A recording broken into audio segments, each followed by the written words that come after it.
I can tell you this. Coaches before the game will tell the referee, we're not gonna tell you when, but we're gonna run some gadget play. So look for this. It's legal. It may not get caught offside, but they never do it during a game because if a captain checks in with a ref, then the other team's gonna go, oh. I feel like what are they doing? Those are for certain gadget plays when you talk about like a left tackle screen or something like that to make sure that that's legal. And I bring it up. I don't know if you remember it, Dave, but Arkansas State. You remember Ray Brown from Marion, Arkansas, played forever in the NFL, was highly recruited, really good player. Arkansas State had Ole Miss upset one day in Oxford. This is like 84, 85, early 80s. And they ran the trick play, the guard double around. Reverse pass, whatever. The guard around. It tricked the referees. It was totally legal play.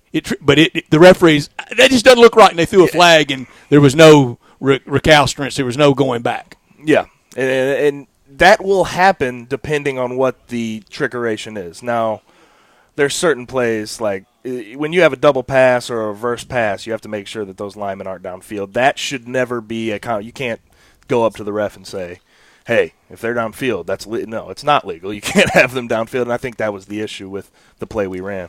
So we look at it from the other side. You've been picking, and we are picking Gabe's brain on what Memphis has to do. On the other side of the coin, what has Ole Miss got to accomplish for them to know that this will be their game?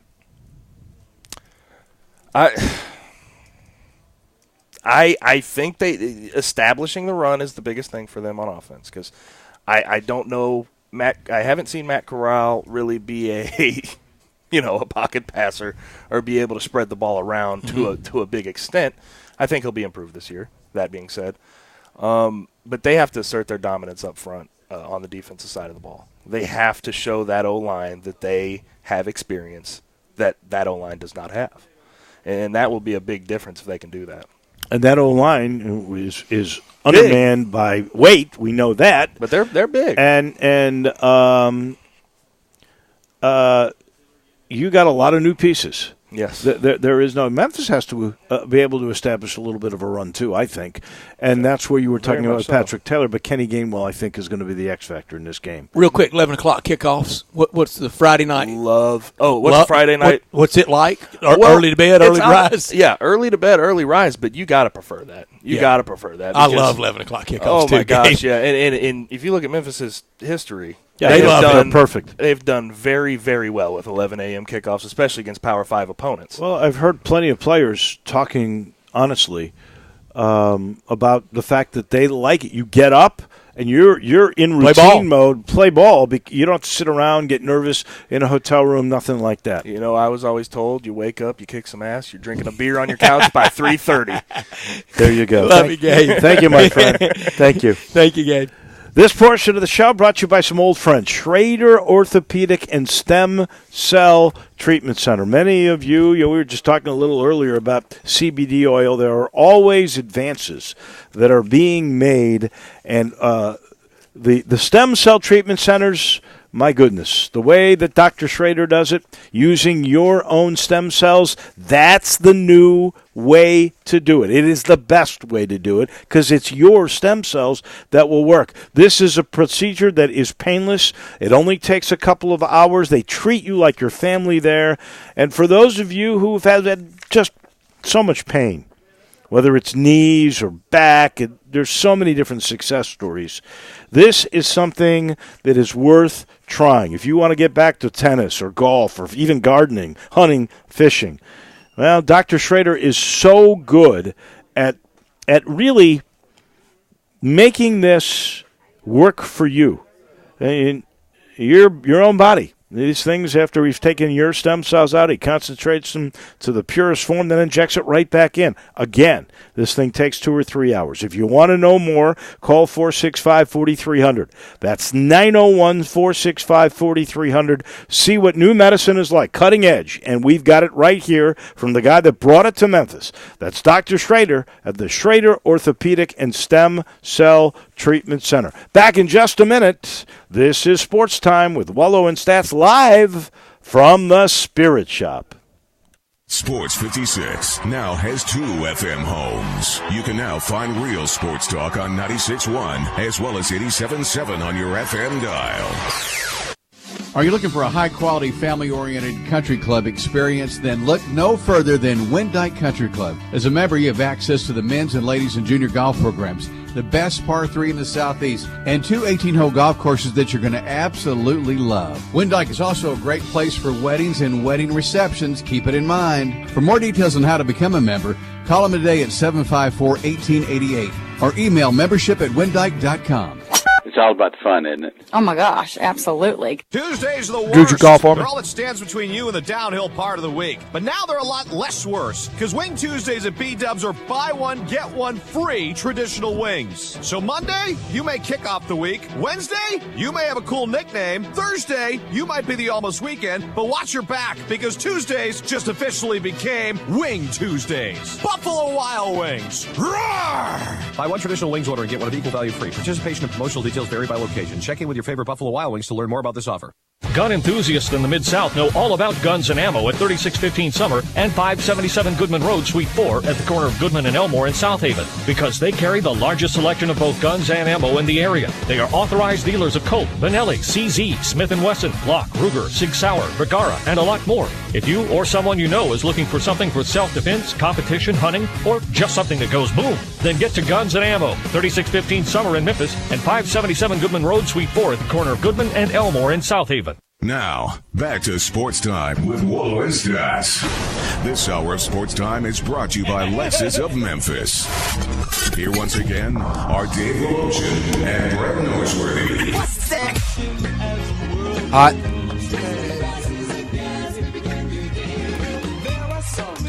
Welcome back in. Nice to have you aboard. We are at the Spirits Shoppe. We'll be here until 6 o'clock. There is an Old Dominic's tasting going on that includes vodkas, toddy, I believe. There's bourbon. And the owner of Old Dominic's is Alex Canali, who is here. And we're already tasting, Alex? Is that what's going on right now? We started at 3. Okay, let me get you to move that microphone a little bit closer. You got Started at 3. You'll be here until when? We'll be here till 6. Till 6. So when we leave, you're leaving. Or until we run out. So. Okay. All right. Tell me about this product, because I know it's somewhat recent.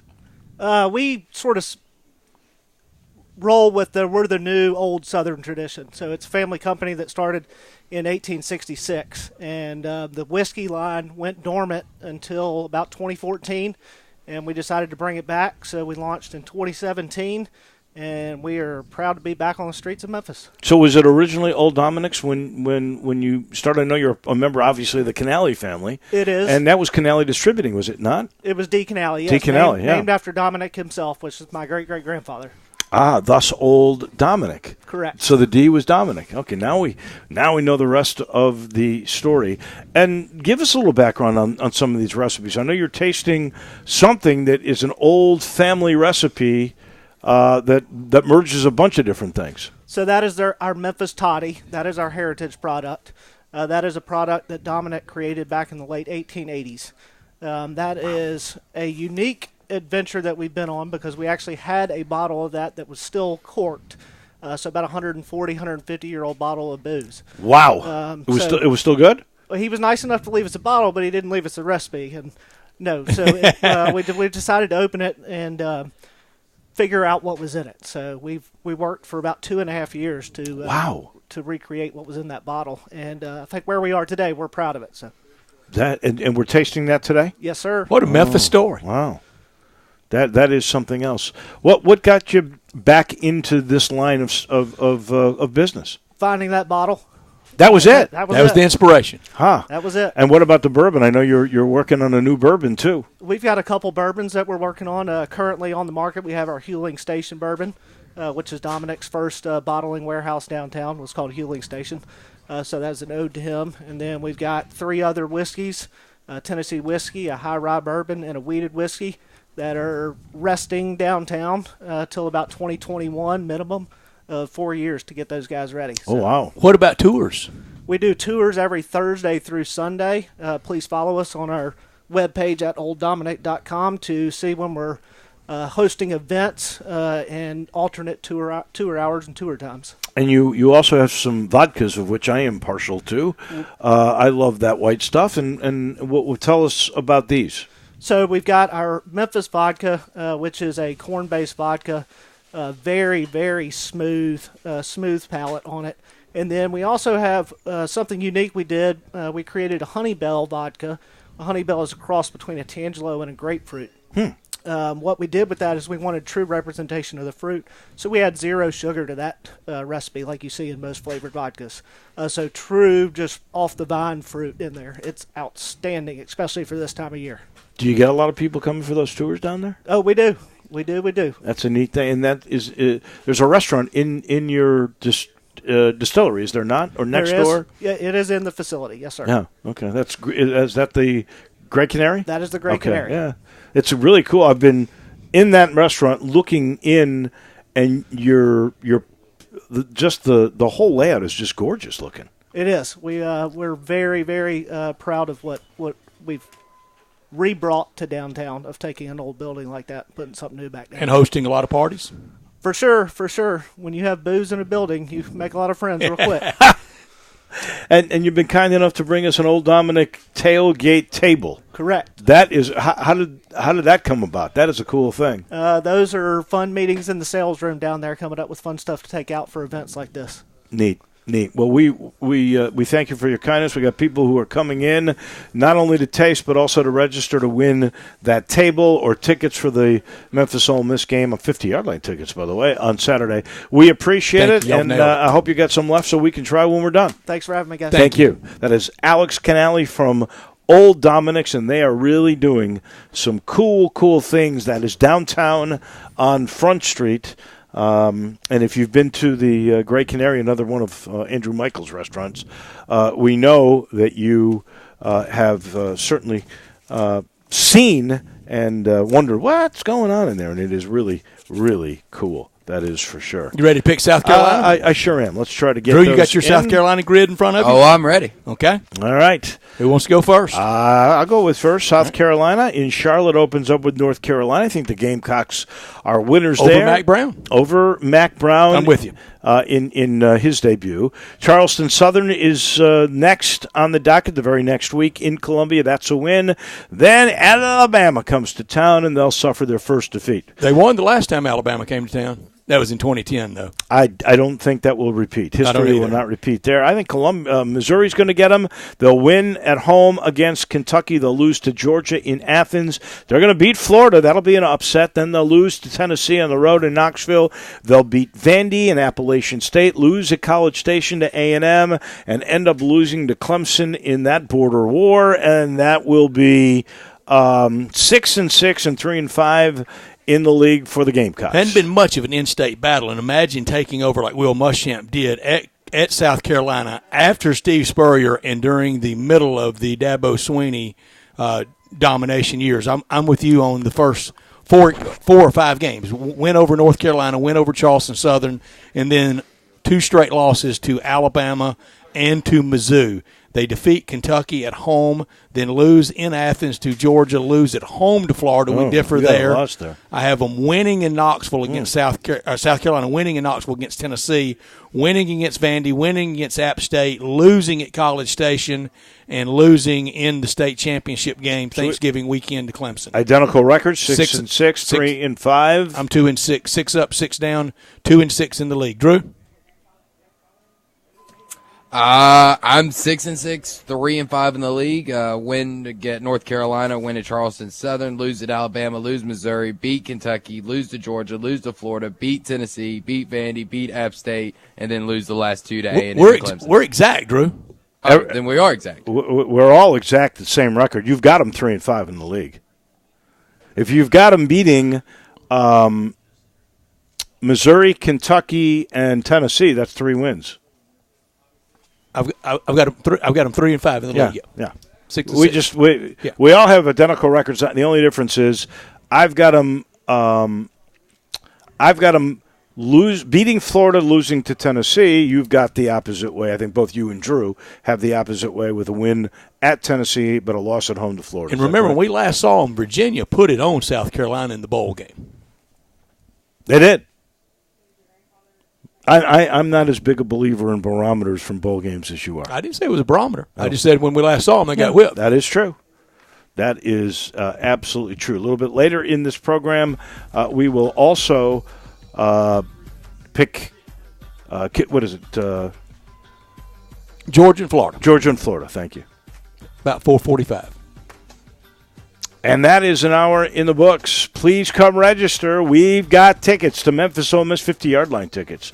We've got Old Dominic you can taste. We've got an Old Dominic tailgate table that is really cool. We're giving that away. You got to register to win. We'll be giving them all this stuff away at about 5:45. We got Butcher Shop. We got golf at Wedgwood. We're giving away a whole bunch of stuff. Please come by and see us at the Spirits Shoppe. That is Poplar and St. Nick, that little log cabin right down from the Clark Tower. This is Sports Time with Wolo and Stats. If you're the owner of a company and you're tired of a dirty office building, or maybe you're tired of dirty restrooms, or floors and carpets that are filthy, or windows that you can't even see through, I've got a solution. Let Trinity be your cleaning solution. Trinity Professional Services. They're putting professionalism back in cleaning. They specialize in stripping and waxing and buffing floors, in cleaning carpet. Just make it seem like it's spring outside. Window cleaning where you see through and everything shines.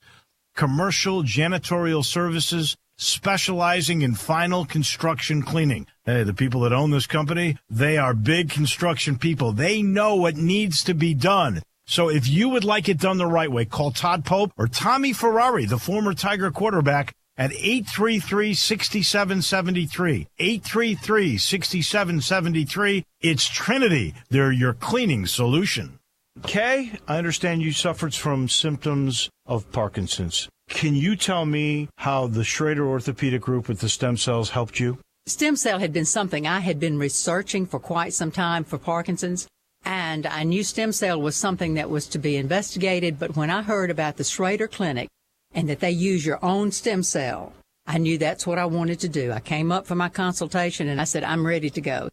I saw my first sign with my right hand because that's where I was first aware of my Parkinson's. And my hand had been drawing up. I did what I normally do, like stretching my hand out, and I stretched and stretched and stretched, and all of a sudden, both hands looked exactly alike. I know you went in for Parkinson's, but what else happened? Have TMJ dysfunction, and as I stretched my mouth and I kept stretching, I thought, it's not cracking, it's not hurting. So that was another benefit. Call 901-465-4300 and see how Schrader Orthopedic and Stem Cell can help you today. First Bank is here to help you, whether you're a business looking for a loan to expand or refinance an existing one, a homeowner looking for a mortgage or home equity line, a consumer wanting to finance your dream car, or wanting a competitive rate on your CD deposits. Let First Bank try to handle your banking needs. Stop into one of First Bank's 3 local branches today, 6482 Poplar Avenue just east of International Paper, 8398 Highway 64 across from Wolf Chase, and 6280 Highway 64 in Oakland. Or check them out online at firstbankonline.com.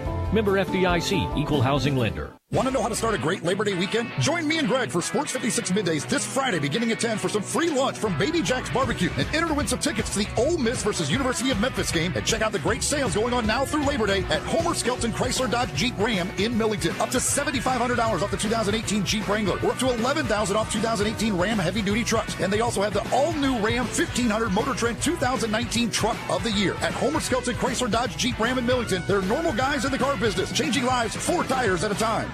We are Sports 56 WHBQ Memphis, WIVG-FM Tunica Memphis, and WPG-FLP Memphis. Flynn Broadcasting Stations. Now, more of Sports Time with Wolo and Stats. This hour of Sports Time is brought to you by Homer Skelton Hyundai. Here once again are Dave Woloshin and Brad Norsworthy. Mike's hot. And welcome back. Here we are at the Spirits Shoppe, and we're trying to give stuff away. 50-yard line tickets. That's what we got to the Memphis Ole Miss game. For Saturday, we're going to have you come in and register, and somebody's going to win that pair. Somebody's going to win a $50 gift certificate to the Butcher Shop. 2 people will win 2 rounds of golf. to Wedgwood, and we've got a tailgate table thanks to Old Dominic's. We're tasting Old Dominic's Isn't that a great bourbon story? and vodka. That's it the is. history of Memphis Now right there we know downtown. why it's Old Dominic's. Now I know what D D stood for. Canale was Dominic. Yeah. So we learned a whole bunch today, and we're giving away a bunch of stuff. All you got to do What is a great come on comment. down and register. If you want to taste some bourbon or some vodka, we got that coming your way as well. I'll also let you know that our title sponsor for this hour of the program is Homer Skelton Hyundai in Olive Branch. Homer, well, that's the perfect marriage, I think, of technology and service and of assurance. When you say assurance, Dave, well, I'll tell you what.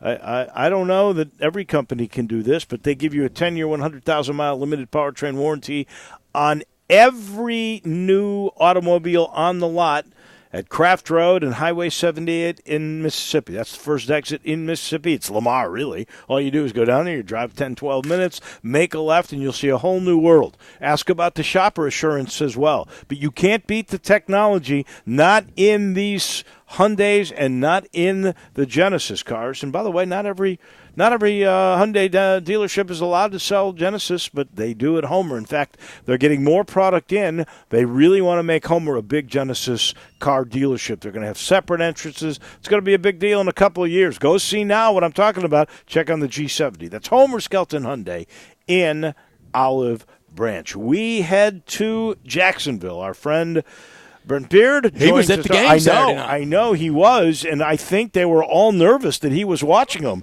with the way they played. Brent, I'm worried about your retina. They didn't burn out, did they? No. Well, it wasn't artistic football by any means, but it was an entertaining game, so we were thankful for that.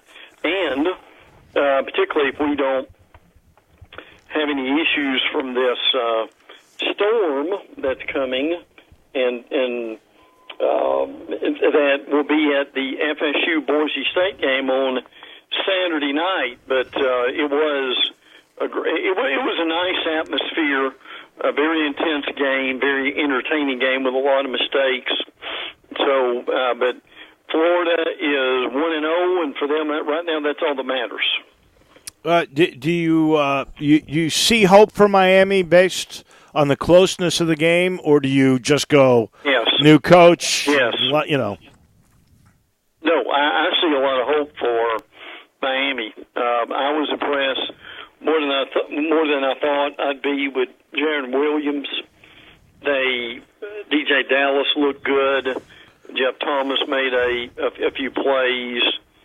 They had way too many false starts and first game jitter type things that hurt them. But I was pretty impressed, frankly, with how they played. I mean, look, if you got the ball at the end of the game on the last minute and you got a chance to win, my goodness, if you'd have asked Diaz if he would have taken that, he'd sign off in blood to have that situation with you guys.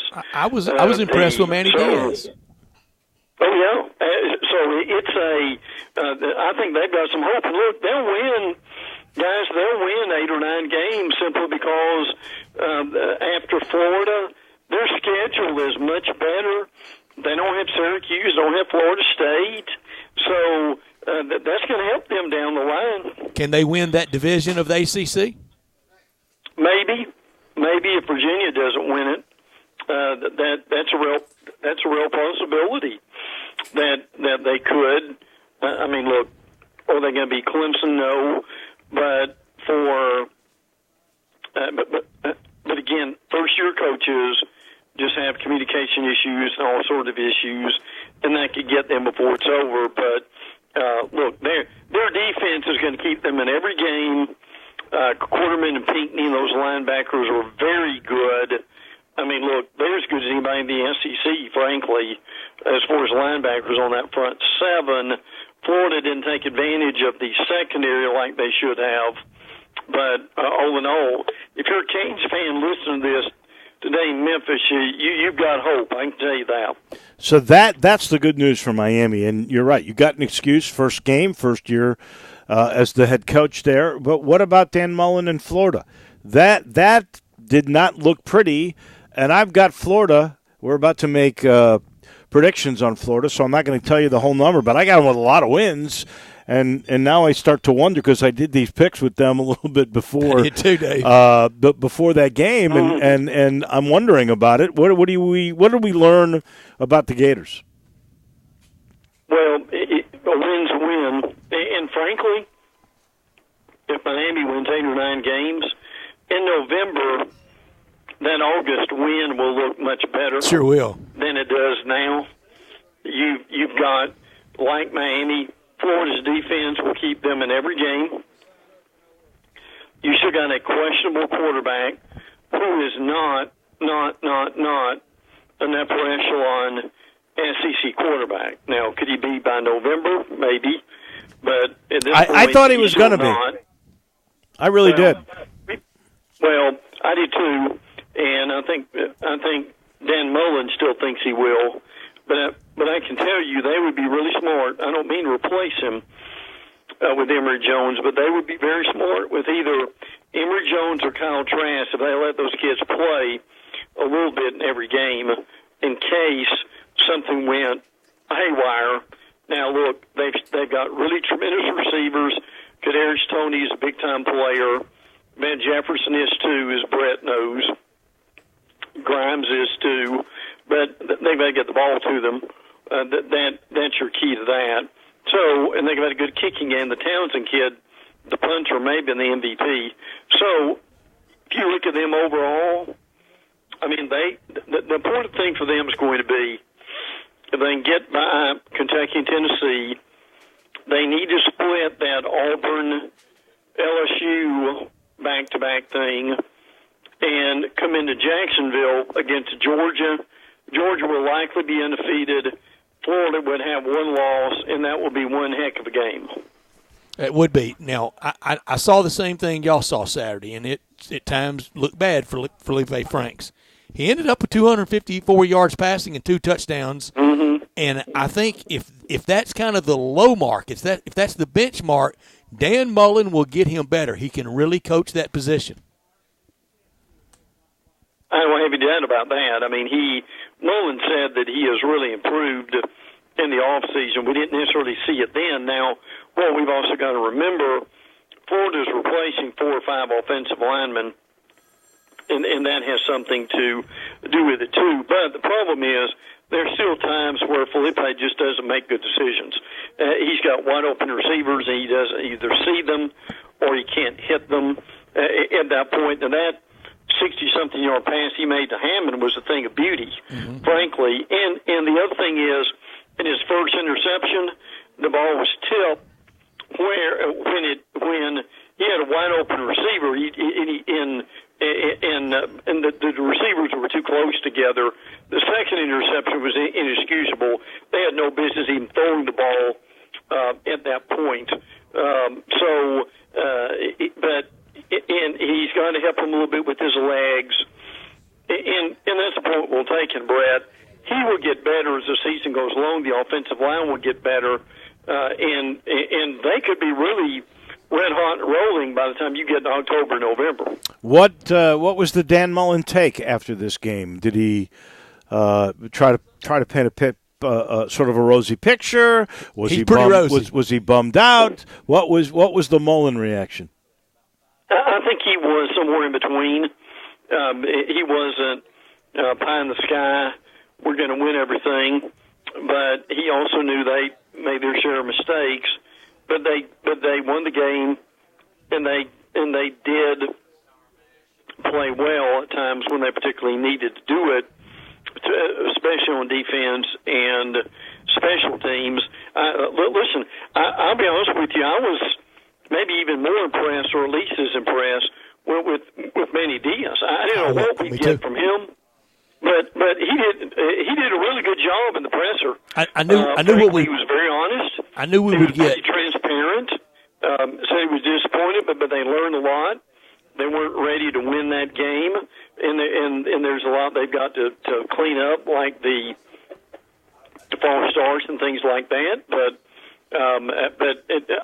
I use the term refreshing because, as you two know, there's way too much coach speak in these pressers afterwards, and you didn't get a lot of that from him. I knew what we would get from him from my very limited experience around him in the SEC with Dan Mullen. I knew he knew Dan Mullen in his program, and I know he's a hard-nosed guy, and I think he's the answer there. Now, the bad thing about it, nobody's topping Schnellenberger, Johnson, Erickson, Coker at the U. I mean, for him, maybe slide in there as fourth or fifth best ever is pretty good because Miami's never getting back to what they were. That 2001, I mean, you see all these lists for 150 years in college football. I think the best college football team I've ever seen was 2001 Miami. Really? It could have been, but that's a really good point. I mean, you had Jeremy Shockey and Kellen Winslow at tight end. Yeah, it's pretty no question. Yeah. Yeah. Oh, yeah. But see, you've got a stronger SEC. You've got a stronger state of Florida because you've got UCF, South Florida. I'll even throw FIU in there, and FIU that have got, right, Dave? Oh, yeah. That you've got. You've got recruiting competition here you didn't have in 2001. That makes some of that different. And the other thing is, they've got to be able to keep the kids in the nation of Miami, or the state of Miami, as I like to call it, and they're not doing that. That's going to be the biggest challenge for Diaz, is being able to keep these local kids at home. You know, along those lines, you take a program like Memphis, okay? When Chuck Stobart and Charlie Bailey were the coaches. Two good football coaches, Dave. Middle Tennessee didn't have a major program. UAB didn't exist. Troy. UCF didn't exist. Arkansas State was 1AA. Arkansas State was 1AA, and USF didn't exist. You're talking about so many schools that didn't even play any kind of football that are actually play decent football now. Now, Dave, you're right from the Memphis perspective, but here's one, and we know it was a good, solid program, especially under Jeff Bauer. How do you think Southern Miss feels about how the landscape of college football shook out? Because all those they got the raw end. Louisiana Tech passed them. Louisiana Tech was playing 1AA in the Southland with ASU, and all those places passed them. Well, and which is a team that, listen, they beat FSU here. They scared Alabama a plenty. Sure did. And when Bauer was there, that was a very respected program, and frankly, that was a school you didn't want to play all the time. Well, I just know that for schools like Southern Miss, like Memphis, that could get players from the state of Mississippi or the state of Alabama or the state of Florida without a problem, after all the bigger schools, more established schools, traditional schools at that time had already gotten their allotment, they could come in and they could get really good guys. Now they got to fight off another 10 schools that weren't there. Dave, Brent, this is amazing. We had one of our biggest radio rows ever over this subject when I said too many people were playing FBS football, and you thought I was coming at it as Power 5, SEC. Elitist? Snob elitist, when I was going, no, it is impacting Memphis as much as anybody else, and it did, but Memphis has recovered. I don't know that Southern Miss can. Jay Hobson is doing a good job. Can I tell you what the problem with Southern Miss is? It's just their market. They're not a valuable commodity because their television market is 200 and whatever. Yeah, that is. All right, Brent, this weekend, everybody gets going Thursday and into Friday and Saturday and Sunday and Monday. If you had to pick an SEC championship game and you could not pick Bama and Georgia, what would be your SEC championship game? I would probably go with LSU and Florida. How about that? Okay. I think that's going to be your. I think that they will be your second-place teams in both divisions. I'm going to surprise you now, Brett, because especially when I give my picks, which I already made. But based on what I saw, because you said today, based on what I saw from Florida, if the quarterback, and I think he will be, the real deal, the transfer from Clemson to Missouri. And I would say I would go LSU, and I would go Missouri. How's that? I don't think that's crazy. I don't. I think it's a pretty good pick. Now, I think you could make that day based on Missouri's schedule, if nothing else.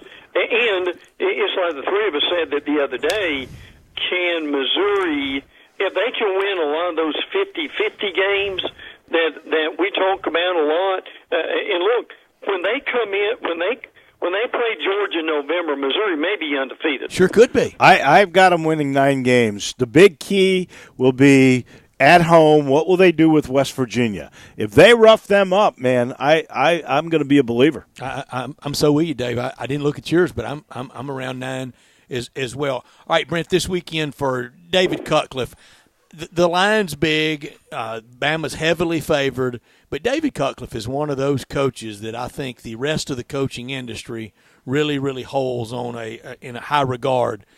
But the line's that big. I don't see how Alabama can't splatter them. I don't think Nick Saban wants to beat David Cutcliffe 58-3. But I don't know how they avoid 42-6, 42-7. How do they keep it below that? What's our bet, by the way? It would be tough. 40? The only way they would do that would be if he just really called off the dogs in the middle of the third. But there's other dogs. Fourth, and just had them work on the running game. And just throw short, because otherwise they can name the score. He loves Cutcliffe.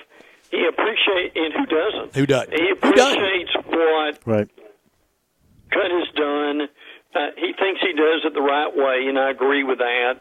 And look, I'll say this: they won't have the talent, but he will have them. Compared to some schools Alabama will play, they will be in position to make the play, but I don't think they've got enough talent to do it. What was the spread that you said Alabama was going to win by? We have a lunch bet on this. You, me, 40. and Drew. 40, right, Drew? 40 for how many? First 5 games. Is that right, Drew? I believe so. Yeah, 40. Can I amend it down to 38? No. It's already, we're gonna keep you already put it in stone. What? We can unstone things, can't we? No. We've been stoned before and came unstoned, didn't we?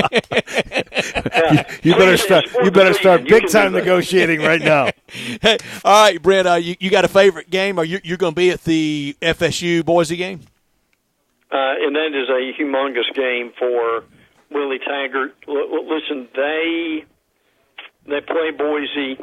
If they lose that game, 2 weeks after that, they go to Virginia. And that's a nasty defense. Bryce Perkins is a really good quarterback, dual threat. Mendenhall probably doesn't get the credit he deserves. And I'm telling you, if they start 1-2, that could be really problematic for them. So this is a game against a Boise team that's predicted to win its division that they really have got to win. You said something that interested me here. Is there a hurricane coming or something that will affect the weather for this game? Well, what I'm looking at now is this Dorian thing will not be here until Sunday, Monday, and obviously the game's Saturday night, so that will help us. But again, I think all we're going to get out of it, hopefully, will be some wind and some rain.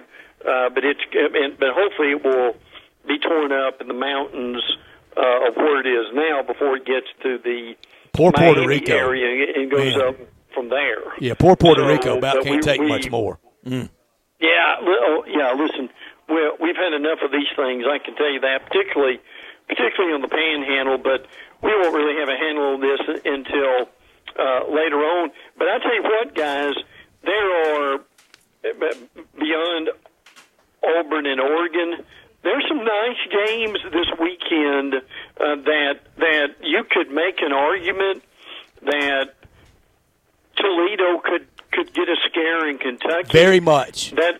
That's my shock pick. Memphis game to me is just absolutely fascinating. It is. And look, you can make an argument for Mississippi State at Louisiana. I don't think they'll lose the game. Uncomfortably close. You got a new quarterback. Mm-hmm. You've got distractions. Oh, you got big with the distractions, academic stuff. You've got a game on the road, so they've got all kinds of excuses if they don't play well. They'll win, in that one. In this Missouri-Wyoming game, I think Missouri will win by a couple touchdowns, but you go on the road like that and you don't know what to expect with a new team. That could be some fascinating games in the conference this weekend. Auburn and Oregon obviously is a huge one. For me, obviously, it's Memphis and Ole Miss, and so I'm going to put you on the spot, Brent, because I know you're a champion of the Power Five, of the group of five, I should say. Who do you like in the Memphis Ole Miss game? I'm torn with that. I mean, I'm really kind of playing with going with Memphis in that game, frankly. But I mean, Matt Corral obviously was down here, or not so much down here, but we knew a lot about him when he was a Florida commitment. If the Ole Miss defense is better, I would be looking more toward Ole Miss.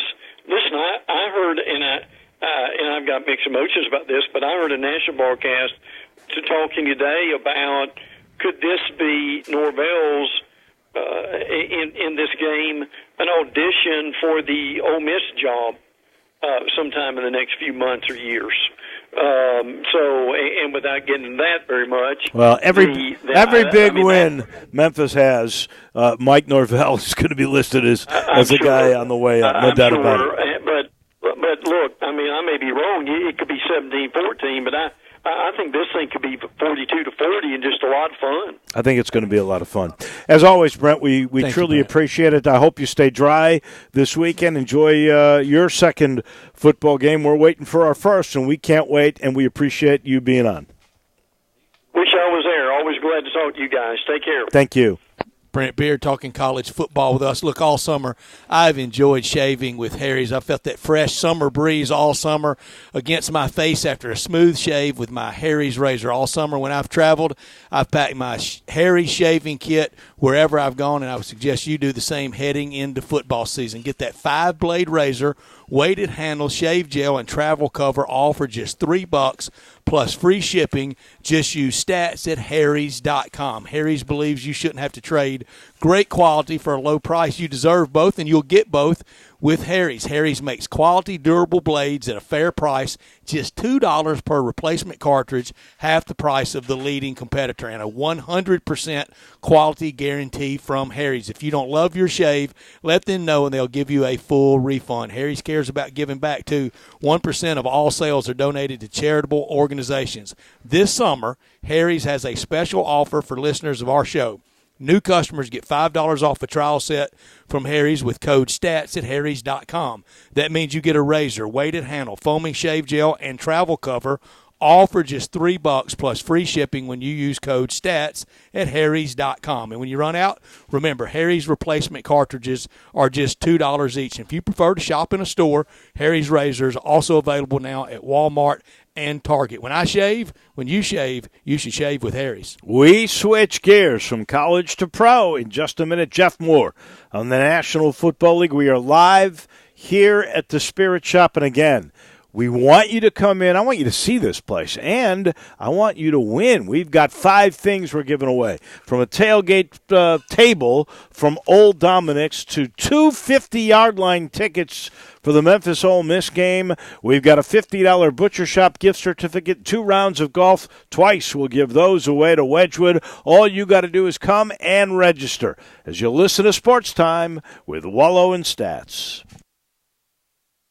Greg Gaston and Eli Savoy get you through the midday with Sports 56 Middays. Delivered by FedEx. Weekdays from 10 till 1 on Sports 56, 96.1 and 87.7. I Buy Houses, 901-406-1101. That's 901-406-1101. I Buy Houses. I Buy Houses will buy a house in any area in any condition. And yes, it's guaranteed to close in 5 days. If you need to sell your home quickly, call 901-406-1101. If you've been through a divorce, if you lost your job, if you're tired of renters, I Buy Houses can get you your money quickly. I Buy Houses will buy your home in Shelby County, DeSoto County, Memphis, Bartlett, South Haven, Horn Lake, Olive Branch, anywhere and everywhere in between in any condition. And yes, they're open 24 hours a day, 7 days a week. I Buy Houses, 901-406-1101. That's 901-406-1101. Grab that pen, 901-406-1101. I Buy Houses. Tuesdays are the worst. They're all that stands between you and the downhill part of the week. But now they're a lot less worse, because Wing Tuesdays at B-Dubs are buy one, get one free traditional wings. So Monday, you may kick off the week. Wednesday, you may have a cool nickname. Thursday, you might be the almost weekend. But watch your back, because Tuesdays just officially became Wing Tuesdays. Buffalo Wild Wings. Roar! Buy one traditional wings order and get one of equal value free. Participation and promotional details vary by location. Check in with your favorite Buffalo Wild Wings to learn more about this offer. A university psychiatrist tested the top salesmen of a major national insurance company. He found that those with perfectionist tendencies earned from $12,000 to $15,000 per year less than those who were not perfectionists. The study found that high performers were almost always free of the compulsion toward perfection. Rather than thinking of their mistakes as failures, the top salespersons have managed to learn from their mistakes and build on them. Too many of us are bound by a compulsion to perfection. The tragic thing is that we have been made to believe that our value is in what we do, not in who we are. Parents make that mistake with their children, affirming their performance, not their person. So we end up believing we will not be accepted unless we are perfect. Listen, the compulsion to perfection will destroy us when we don't recognize and control it. I'm Shane Stanford from Christchurch, Memphis. You matter. Visit ChristchurchMemphis.org. Got something you want to get off your chest? You better have a backup plan. Want to join the conversation? Someone needs to tell him he has to grow up. Join us on the First Bank phone lines at 360-8255 or the First Bank text line at 67129. A little tighter. Testing. 1, 2, 3. Test. Sports Time Kind of with eat on Wolo it. Stats. Okay. This hour of Sports Time is brought to you Here we by go. Homer Skelton. Drew, we Hyundai. ready? Here once again are Dave Ocean and Brad Norsworthy. Mike's hot. Welcome back here at the Spirits Shoppe. Jeff Moore is going to join us momentarily. I'll let you know this portion of the show brought to you by Memphis Public Golf. Better play every day, and I like to add for everyone. And they are so committed to youth golf. Golfers 17 and under every day. You can play for free, even on the weekends after 12 o'clock.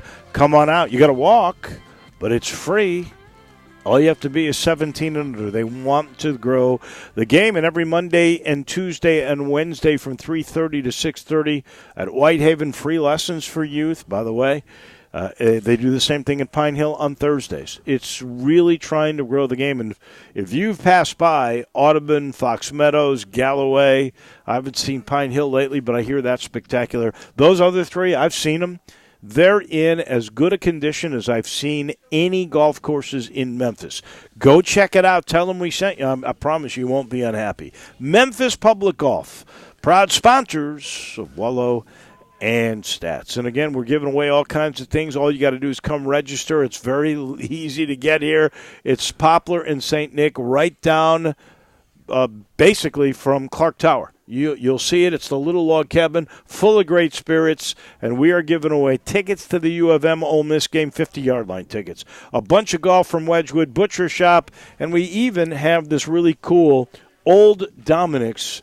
They're doing a tasting here. I should point that out, too. If you want to taste some bourbon, you want to taste some vodka, come on in free. And then, of course, we've got this Old Dominic's tailgate portable table. Cool as can be. Somebody's going to win that, too. But you got to get here to register before 5:45. We mentioned Jeff Moore always joins us in this time slot.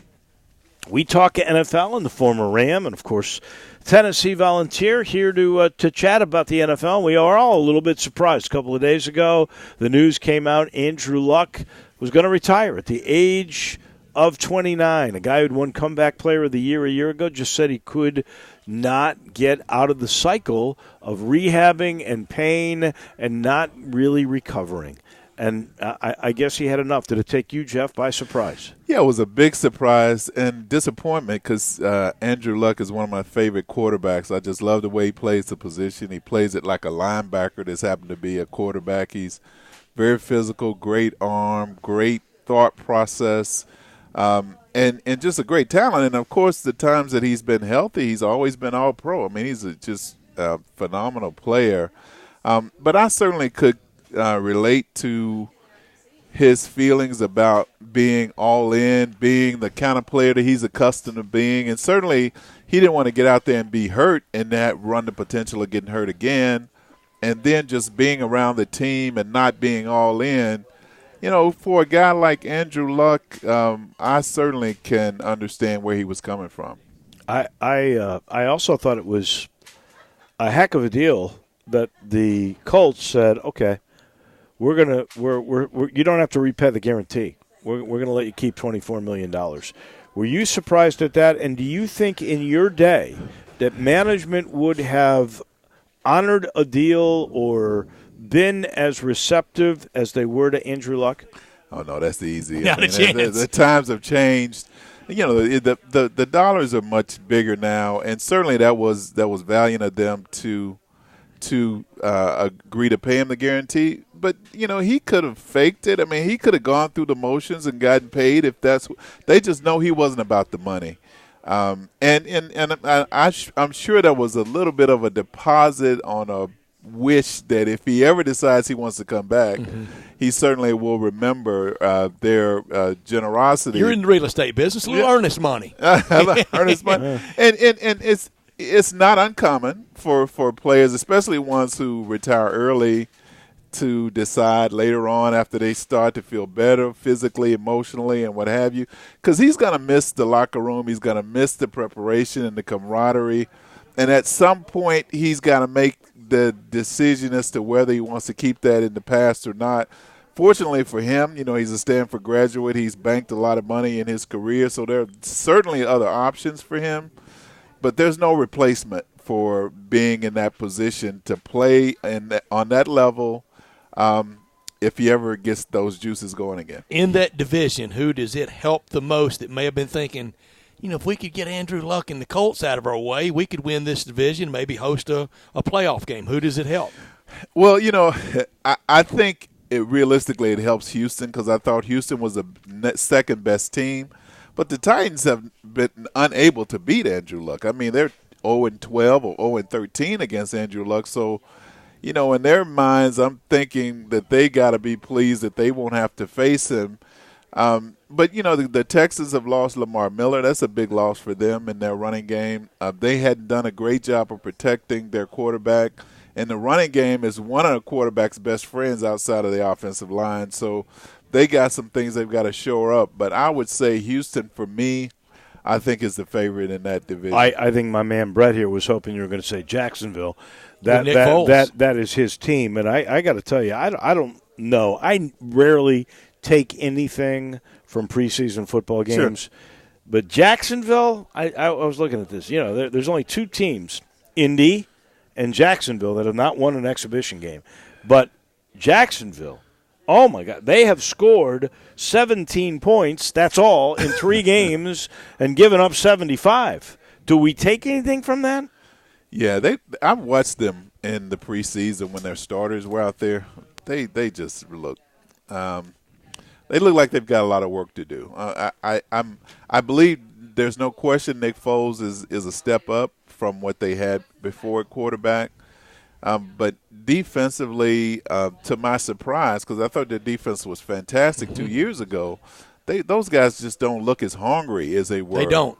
They didn't last year. Yeah. And I can't believe it with Tom Coughlin in that building and running the team. He's not the coach, but he has a big influence because he was a tough guy in New York. Yeah. Yeah, but you know, that's the distinction. He's not on the field, and it's a big difference when you're just, you know, selecting personnel and making personnel decisions. You can go Parcells shopping for the groceries. Right. Versus, you know, X's and O's. So they're missing something in that organization. I'm not sure what it is, but they've been dismal when what I've seen in preseason so far. Anything else that you've noticed from this preseason that you think will carry over? Because most of the time, let's be honest, we know you're just trying to look at guys that are going to be down the end of your bench. Well, a team that's very popular in this area is the Cowboys, and I'm going to tell you that defense looks like they've made another step. I mean, they were very good last year. I think their linebackers are some of the best in the league, but their secondary is shorted up, and they seem to be hungry. Their offense, Dak Prescott hadn't put up big numbers yet, but I think that defensively the Cowboys are going to be really good. And that offensive line steady, they'll get Ezekiel. If that gets fixed in the next week, and that'll be good. Well, don't you think that by the end of this week he's back? I think so. I think that just from reading between the lines, they seem to be getting closer and closer. And of course, them offering to make him the second highest paid. It was just kind of a gesture in hope. They'll get him in there. They know they need him to win. We will get a Super Bowl prediction from you next week when we have NFL predictions ready to go. But the NFL, and for Jerry Jones in this twilight of his ownership career, look, he's 76 years old. He wants one more so badly, and I think the NFL would love it. Come Super Bowl 54 in Miami, Dallas Cowboys are in it. Oh, yeah. I mean, the league just they're still America's team. They haven't won a championship in a while, but they're the team that is probably most followed. The Steelers are right in that conversation. What if it was that Super Bowl? But yeah, I mean, it's been a good one before. Yeah, it has been. And this team has a lot of great young talent. I think they're going to be formidable. But in that division, don't count out the Philadelphia Eagles. I mean, I think if Carson Wentz can stay healthy, and I think that's a good possibility, they've got the defensive, offensive lines. They got the running game. They got a good secondary. They're going to be formidable. They're going to be a test for the Cowboys, I think. You look at that division, and of course the North, Minnesota, Green Bay, Chicago. I think that's up for grabs. It is. Again, your Bears I like in that division. I think offensively, defensively, they've got more better players.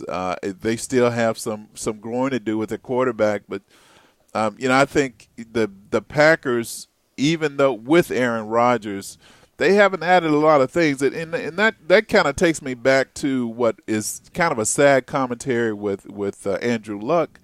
Is the coach just never committed to getting the players around him, the offensive line around him, a good running game. If you look at them statistically over the last 3 or 4 years, they've never been in the top in a running game. And again, that's the quarterback's best friend. Their offensive line has never been that great.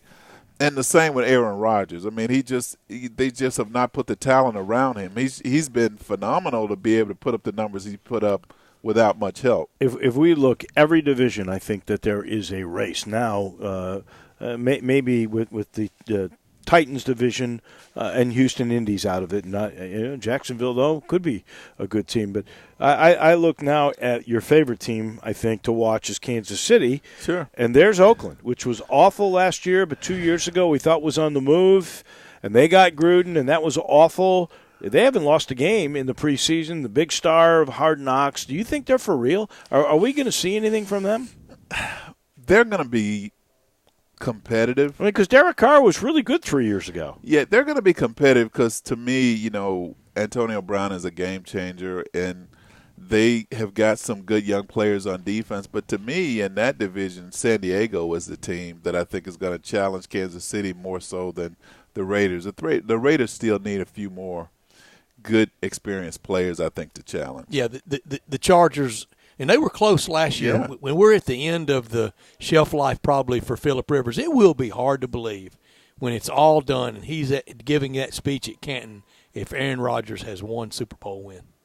That'd be hard to believe. It will be. It will be.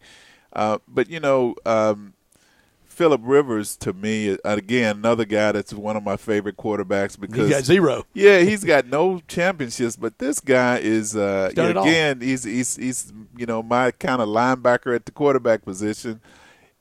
doesn't have the most beautiful delivery. You know, he's got that slingshot delivery, but he's a guy that stands in the pocket and looks down the barrel and is taking a lot of hits. But he gets that ball out to his players, and it's just a competitor. He's a competitor that brings that locker room together. Problem for Aaron Rodgers and for Phillip Rivers, there's this one guy got 6. Yeah. You know, in that same era. Of course. He only won a year. Yeah, Dave, that's a great point because it's a little bit like in golf. I mean, think how different Chris DeMarco's golf life would have been if it had never been that guy named Tiger Woods. Yeah. I mean, he probably cost him 2. Yeah. Yeah, I mean, you know, Brady's just in rare air. I mean, that whole organization. Now, they've got some challenges. Of course, they lost their center this week. It looks like they're going to have to go the season without their center. They don't have their left tackle from last year. And Tom Brady don't have Gronk, who has been a great blocker. And Tom Brady kind of started the season off kind of being a little bit gun-shy back in the pocket. So it's going to be interesting. Of course, if anybody can correct, you know, Bill Belichick and that organization can do it. But they've got some challenges they've got to work through. What time at night you think Bill Belichick cuts the office light off? It's a good question because he's been doing it so long. But I mean, well after midnight. Yeah. I mean, this guy he loves it. I mean, he loves it. He's just maniacal about this game, and he loves to break it down. And the one thing I applaud about the organization is the way they're just able to move so many interchangeable parts in and out of that team on offense and on defense. And I love that they're going to give Josh Gordon another shot, too. I mean, a lot of teams would have just said, hey, man, you know, thanks, but no thanks. Especially one burned by him. Yeah, they see something in the young man, and I'm pulling for him. Last question for Jeff Moore in the National Football League. You hear him with us every week, and we are at the Spirits Shoppe. We're asking you to come down and register to win a whole bunch of great stuff. This town is crazy about the Mannings. It used to be. We used to do a show about ratings and stuff. Whenever the Mannings were playing, that was the most highly rated television NFL game of the week. Yeah. How long will Eli Manning be the starting quarterback of the New York Giants? Man, I maybe halfway through this season. I mean, there's no question they made the right choice in the draft, and if they're winning, of course, they're going to keep Eli in there. But I expect them to struggle. Saquon Barkley is the one X factor that could keep them competitive because he's such an incredible talent. But is their O-line better than a year ago? That's the thing. They're not. I mean, so it wouldn't be a surprise to me if they struggle if they go ahead and make the change at quarterback. Thank you, my friend. As always, we appreciate it. We'll be a week away next week when we talk. Volunteers going 12-0 for real. In my dreams. What do you really expect, seriously, from Tennessee? What would be a good year in your mind? A 7-4 for me would be great. 7-5. 7-5 because I think that would be a step in the right direction. But that division is just so tough, man. The other teams have gotten better too. So I do expect some improvement, but I'd be happy with 7-5. 7, we get him here at the AutoZone Liberty Bowl, maybe. Absolutely. If Steve Earhart's going to be sitting in that seat in about an hour or so. Thank you, my friend. We appreciate it. I'll let you know this portion of the show brought to you by Soulfish. That's right down the street. Oh, wait a second. Not just right down the street. It's all over the place. We got 4 Soulfish in this market now. There's one in Oxford. There's one in Little Rock. I remember when Soulfish Cafe began in Cooper Young. It's still there, right on Cooper Avenue with the best catfish. You can get it blackened. You can get it grilled. You can get it fried like most people do. It's the best catfish around. I'm not the only one saying it. Memphis Most, it won 3 different categories. Best catfish, best seafood, best soul food. You'll love the veggies. All fresh every day. They even make their own guacamole for the fish tacos that you can get at Soulfish Cafe, and they've opened up the one in Wolf Chase. Of course, they have the one in Forest Hill, Irene, and that's in Germantown on the Collierville border. And then, of course, there's the one in my neighborhood, not far from here, just east of Perkins on Poplar in the old Wolf Camera location. You feel like some fish tonight? Go check out Soulfish. Our buddy Matt Michelle with the Orlando Sentinel reporting this. Mike Oresco told Matt that the league has filed official paperwork with the NCAA for a waiver to eliminate divisions in football. The league hopes to get an answer by October, and Oresco expects to see it approved, and that makes sense. Now they're losing UConn, and they've got an issue because that means there's 11, and instead of adding a team, you play with 11, a little like the 10 the Big 12 plays with, and 1 versus 2 in the championship game, you keep the championship game. Sun Belt's got a championship game without 12 too. So Big 12 does. And the Big 12 has the 10. They had the rematch last year. The caveat with the Big 12 is they have a round robin where they play everybody one time. Memphis and the American do not want to do that, and that's why they're going this route. We take the time out. We're back in a minute. Come on and register. You want 50-yard line tickets to Memphis Ole Miss? You want to play golf at Wedgwood? We're giving stuff away here at the Spirits Shoppe on Sports Time with Wolo and Stats. Search Sports 56 on Facebook and give us a like. And follow us on Twitter at Sports 56 WHBQ. Duncan Williams Investment Bankers presents Toby Keith at Live at the Garden this Saturday, August 31st at the beautiful Memphis Botanic Garden. One night, Toby Keith, all the hits. With opening act High Valley. Tickets on sale now at Ticketmaster.com. For more information, visit liveatthegarden.com. Doors open at 6:30. Show starts at 8:30. Also presented by FedEx, True Green, Infinity of Memphis, Regions Bank, Radiance, Pro Show, Mahaffey Tent, and PDR. That's Toby Keith at Live at the Garden this Saturday, August 31st at the Botanic Garden. Come to Holly Chevrolet in Marion and get a sizzling summer deal. Right now, get 20% below MSRP. That's over $9,000 off MSRP on the strongest, most advanced Silverado ever. The all-new 2019 Chevy Silverado Double Cab LT.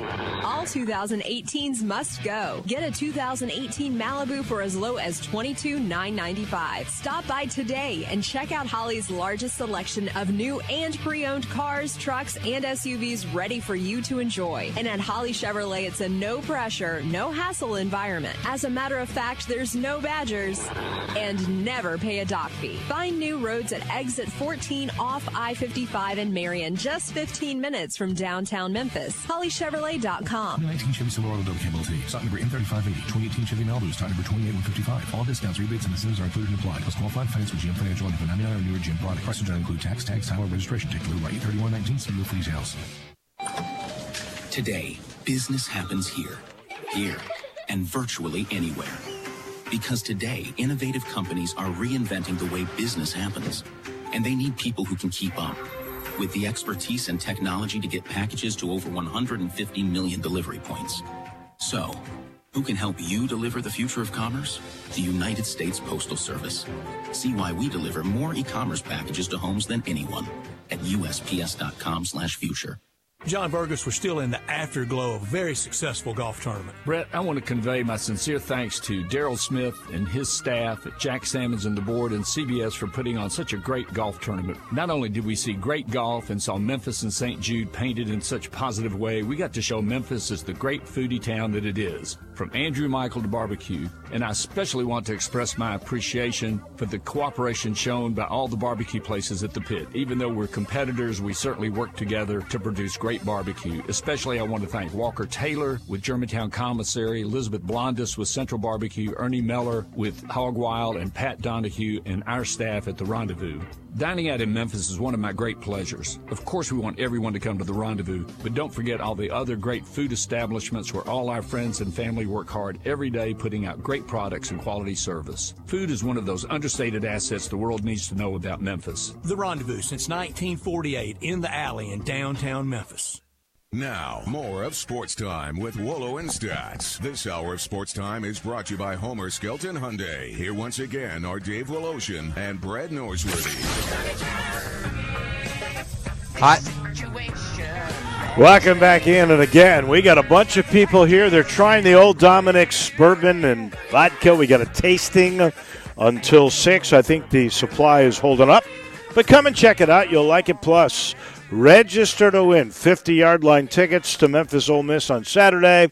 We've got a tailgate table from Old Dominic's. That's cool as can be.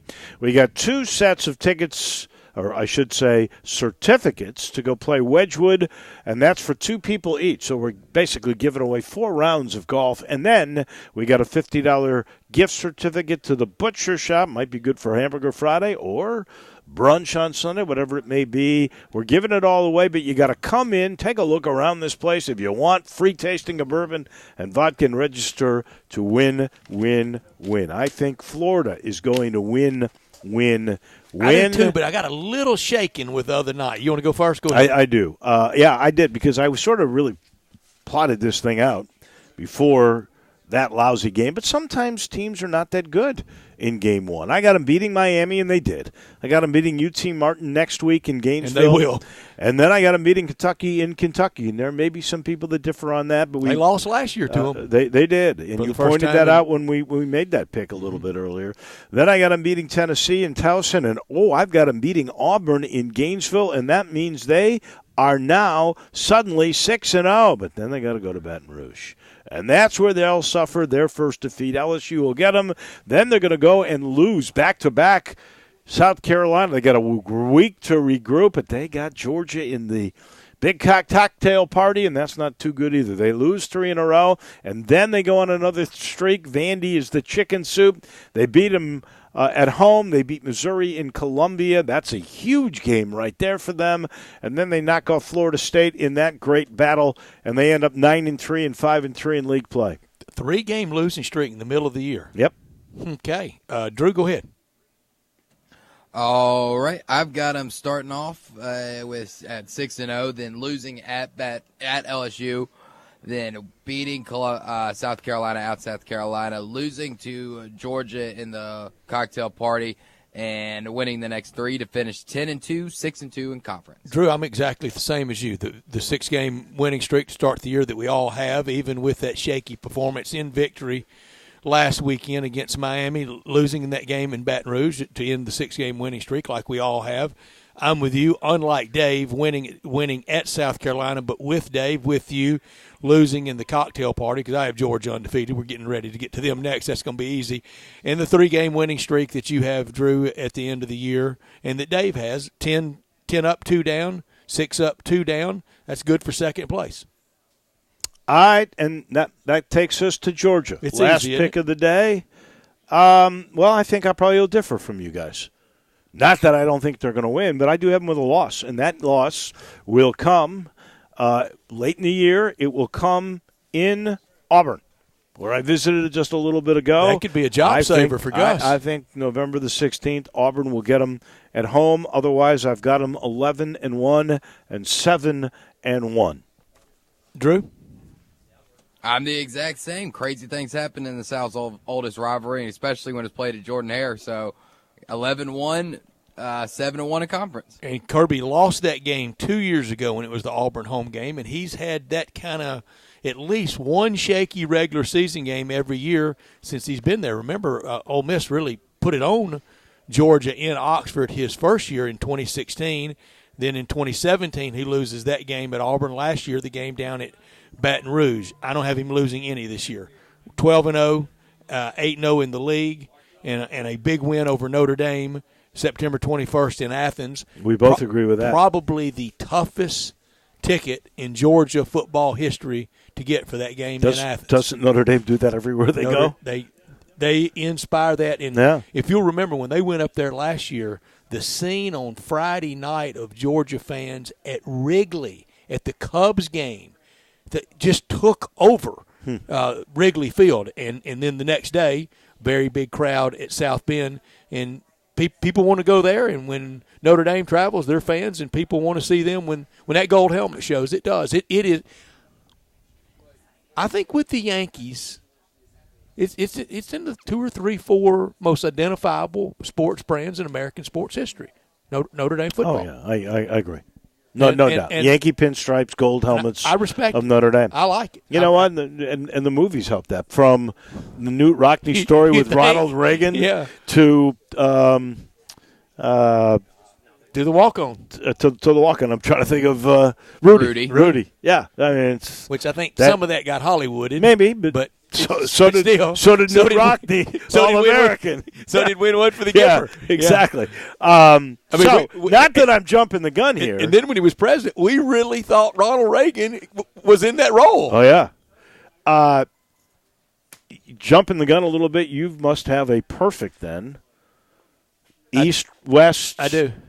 championship game. I don't. I have identical records. But we'll get into that another day. I'll let you know. This portion of the program brought to you by the good folks at the Eflin Insurance Company. Matt Eflin, what a job that guy does. He's a young guy, but he has he's got fantastic locations all over the place. And the main one, he is located in Bartlett. The thing about him is he does things a little bit different. He does them, I think, rather special. I like the way he operates. He's out of Bartlett, but he's all over, and he's got this unique thing that it's all about, honestly, one-on-one. He is personal insurance. He's business insurance. Any way you look at it, 20 years, even though he's young, all in this market. And again, all types of insurance needs. What he does, even if you've got a business, it's a one-on-one approach. Sits you down. He'll evaluate each individual insurance need, and then he comes up with a package that's very affordable. If it's personal, same thing. He'll sit down and he'll ask about family and where you're headed and what you think is important, and then he takes care of you. 757-2315, that's the number. 757-2315, that's the Matt Eflin Insurance Group. Back in just a minute. When we come back, we'll talk more NFL. Bo Marchant from collegetopro.com is next on Sports Time with Wolo and Stats live from the Spirits Shoppe.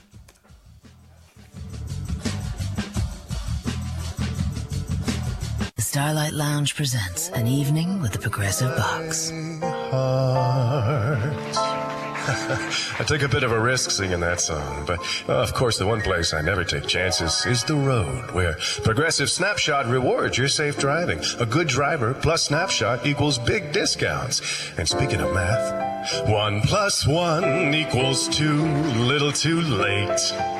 Progressive Casualty Insurance Company and Affiliates. Snapshot not available in California, North Carolina, or from all agents. Hi, folks. Rob Walker, Infinity of Memphis, and we've got a new Infinity crossover vehicle that has raised the standard of comparison to a new level. Imagine having both sports car performance and eco-friendly efficiency on demand, working together to empower every driving experience. The result of 20 years of engineering, QX50's award-winning variable compression turbo engine is the world's only engine of its kind. Like two engines in one, it delivers a combination of power and efficiency that is truly in a category all its own, and only Infinity has it. You'll never sacrifice performance for the sake of efficiency again. And the new QX50 offers more horsepower than its Audi, Lexus, and Mercedes competitors. Add to that QX50's award-winning sumptuous interior, and you have the best combination of performance and comfort in the mid-size crossover segment. Infinity of Memphis, and online at infinityofmemphis.com.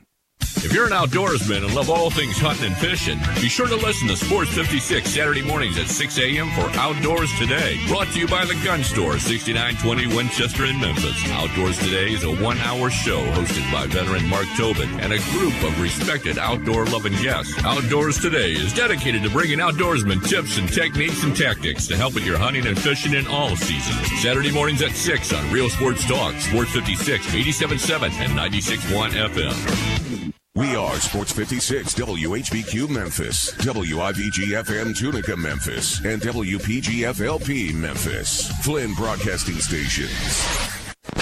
Welcome back to Sports Time with Wolo and Stats. This hour of Sports Time is brought to you by DeSoto Auto Sales. Here once again are Dave Wolosian and Brett Norsworthy. Mike, hot. Welcome to hour number 3 at this.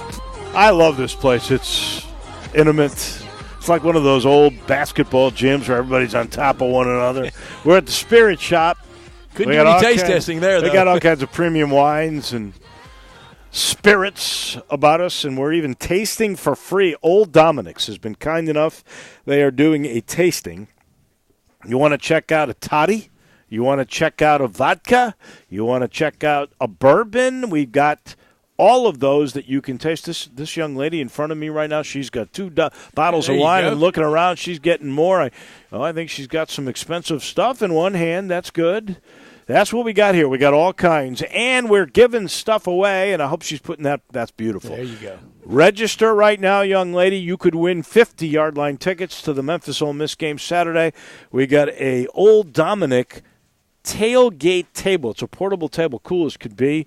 We're giving one of those away. 2 separate packages of rounds of golf, 2 rounds at Wedgwood, and we're giving away a butcher shop. $50 gift certificate. You got to register to win. You got to be here to win, and we're, like I say, free tasting. So please drop on by. And this time slot, always, we talk NFL with our buddy Bo Marchant, collegetopro.com. We talked about this a little bit earlier with our friend Jeff Moore, but we're all still locked in and a little shocked about what happened with Andrew Luck. Did that even take you, my friend, by surprise? Oh, it blew my mind. I think anything less than that, I think, would be a lie. No one saw this coming, and I feel bad for the backlash that he's gotten, and he's gotten support on the other. And I can see. I guess I'm split 50-50. My best analogy is if we were getting married, 10 days before the wedding, I wish you could have gave me maybe a heads up when we were at dinner a month and a half ago. Maybe that you might have had feelings that you might go this way, but instead, when the hall's packed, in a week, my grandparents are flying in, and then now it's, now I'm searching for a starting quarterback. But, when you sign a contract where you get $87 million in guarantees, that's going to change your ideology of what you're going to do. I mean, I think at the end of the day, he had money, he had a great career, short career, but he wanted to move on it. I don't know how everyone's researched this or looked back, but going back to his collegiate days, he missed one game in 2009. He had surgery on a finger. He missed the Sun Bowl. And basically from 2009 all the way up to, when he got hurt in the National Football League, and that's basically 2015. He was basically clear and healthy as anybody could be at that, that level of performance. And then from, that point on in 15, that's when the injuries started to pile up. So maybe he's just a little not accustomed to the idea that, a lot of these guys spend most of their lives having a lot of injuries. And maybe he succumbed to it finally. Well, he did succumb to it finally, saying, he was done with it. But, shocking news nonetheless, that is. And Bo, on the other side of it, you laid it out and we've discussed, it's been discussed, it was a shocking story. There's not many stories that shock us anymore. Unfortunately, I'm a little worried about this for our society, is our shock level is not what it used to be. But this one caught us by surprise. There was no heads up. And, Saturday night when it broke during the college game, Bo, you were probably out working, it was a surpriser. But it also illustrates and highlights these veteran, old warhorse quarterbacks like Rivers, like Big Ben, like Brady, like Eli, like Breeze, and champions before that. A guy like Steve McNair that played with everything shot up, taped up, surgically repaired. The commitment those guys make to do it, and I'm not casting any aspersion at all on Andrew Luck because he had enough, but those guys that they keep doing it every year and coming back for more, that's remarkable that you could stand up to that level of rehab and being mended back together. And I think, and again, there's so many scenarios that go in this, but we see a little bit of some either rookies, 2-year you guys, not even significant. We're talking, Andrew Luck, absent of Peyton Manning, he was the next generation of great quarterbacks, and he had a fantastic career. I don't know if these guys are, the youth of today, and I think it's even gotten worse compared to when Andrew Luck was growing up, and I think what Andrew Luck probably went through as a young man playing the game compared to what Brady and Rivers and Roethlisberger, it's probably like night and day. These kids nowadays, it's a 7-day-a-week job just to play summer sports. I know growing up when we played summer sports, it was just literally summer sports, and then you just had the time to yourself to do what you wanted. These kids at these young ages, I mean, they're on the fields night and day, and it's a different mindset where if you do have talent, even like a Luck and all these kids going through the college, high school processes now, it's just a different set of circumstances. And then the money's there. Very early on, you can get a big piece of money. And all the quarterbacks you mentioned, I mean, they have enough money, 10 times over. But I just don't know if these guys just get in this mindset where they're exhausted by the time they even reach the NFL. Chris Borland of the 49ers, promising rookie linebacker for them. He walked away from the game early on. And you just think maybe, when you're doing this day in, day out, on Mother's Day, where you're at, I'm playing football, I'm playing baseball, I'm playing basketball. On Father's Day, where you're at, I'm playing hockey, I'm playing baseball, I'm playing football. By the time you maybe play your college days and, you got a little bit of money in your pocket, you say, you know what, I can I can pay off the mortgage, I can live comfortably. Maybe you say, you know what, it's time for me to move on and keep and preserve myself. I'm going to tell you why I think we're a little shocked, honestly. I've been sitting here thinking about this for a long time now. Patrick Willis, he was young when he left, 29. But he was a linebacker. Yep. Mm-hmm. Barry Sanders hit on every play hard, retires young. When's the last time a young quarterback in his theoretical prime retired? I can't think of one. Not a quarterback. I can't think That's of one. why it's so surprising. I can't think of one, Dave. Yeah, when I watched the press conference, and I just kept thinking, you were still arguably a top 10 quarterback in the National Football League, and absent of the ankle, you are healthy. And that's what I was thinking, like, you're still a coveted piece of commodity to the National Football League, especially the Indianapolis Colts. It's going to shock us. It's going to be something we probably talk around for a long time just because, the Colts, the way they ended last season, 10-6, a game back of the Houston Texans who won the division at 11-5, they were a hot team, and it appeared that, Chris Ballard and company had this team on the right track. Frank Wright did a wonderful job. Andrew Luck had a phenomenal year. You just thought, hey, this could be a Super Bowl type season for the Indianapolis Colts. And now that really goes to the wayside. Jacoby Brissett, fantastic kid, but is he Andrew Luck? No. So, they're going to have to kind of change things. And it's a crazy set of circumstances, especially so close to the start of the season. I mean, that's the thing that shocked me. If this would have, still would have been shocked if this is, say, the end of the 2018 season where they had this fantastic ride and they got back into the playoff race and they were there.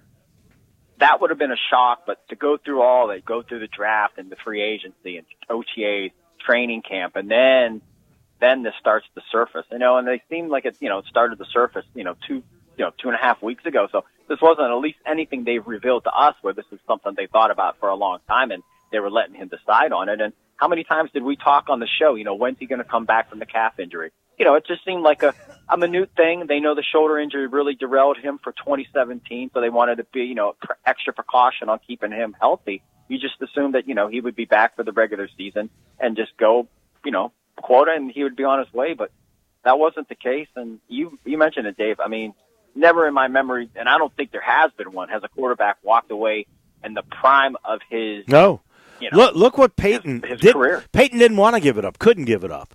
And I'm going to go back to that HBO Real Sports thing where Tim Green was talking about. And Tim Green was a linebacker who used his head on every play for the Falcons, and now he's got his kid playing quarterback because he knows. And Tim's got ALS, unfortunately, but Tim knows about head trauma, and if this kid loves football, he wants to put him in a position that is not as dangerous. And honestly, I would not be shocked if a year from now, Andrew Luck comes back.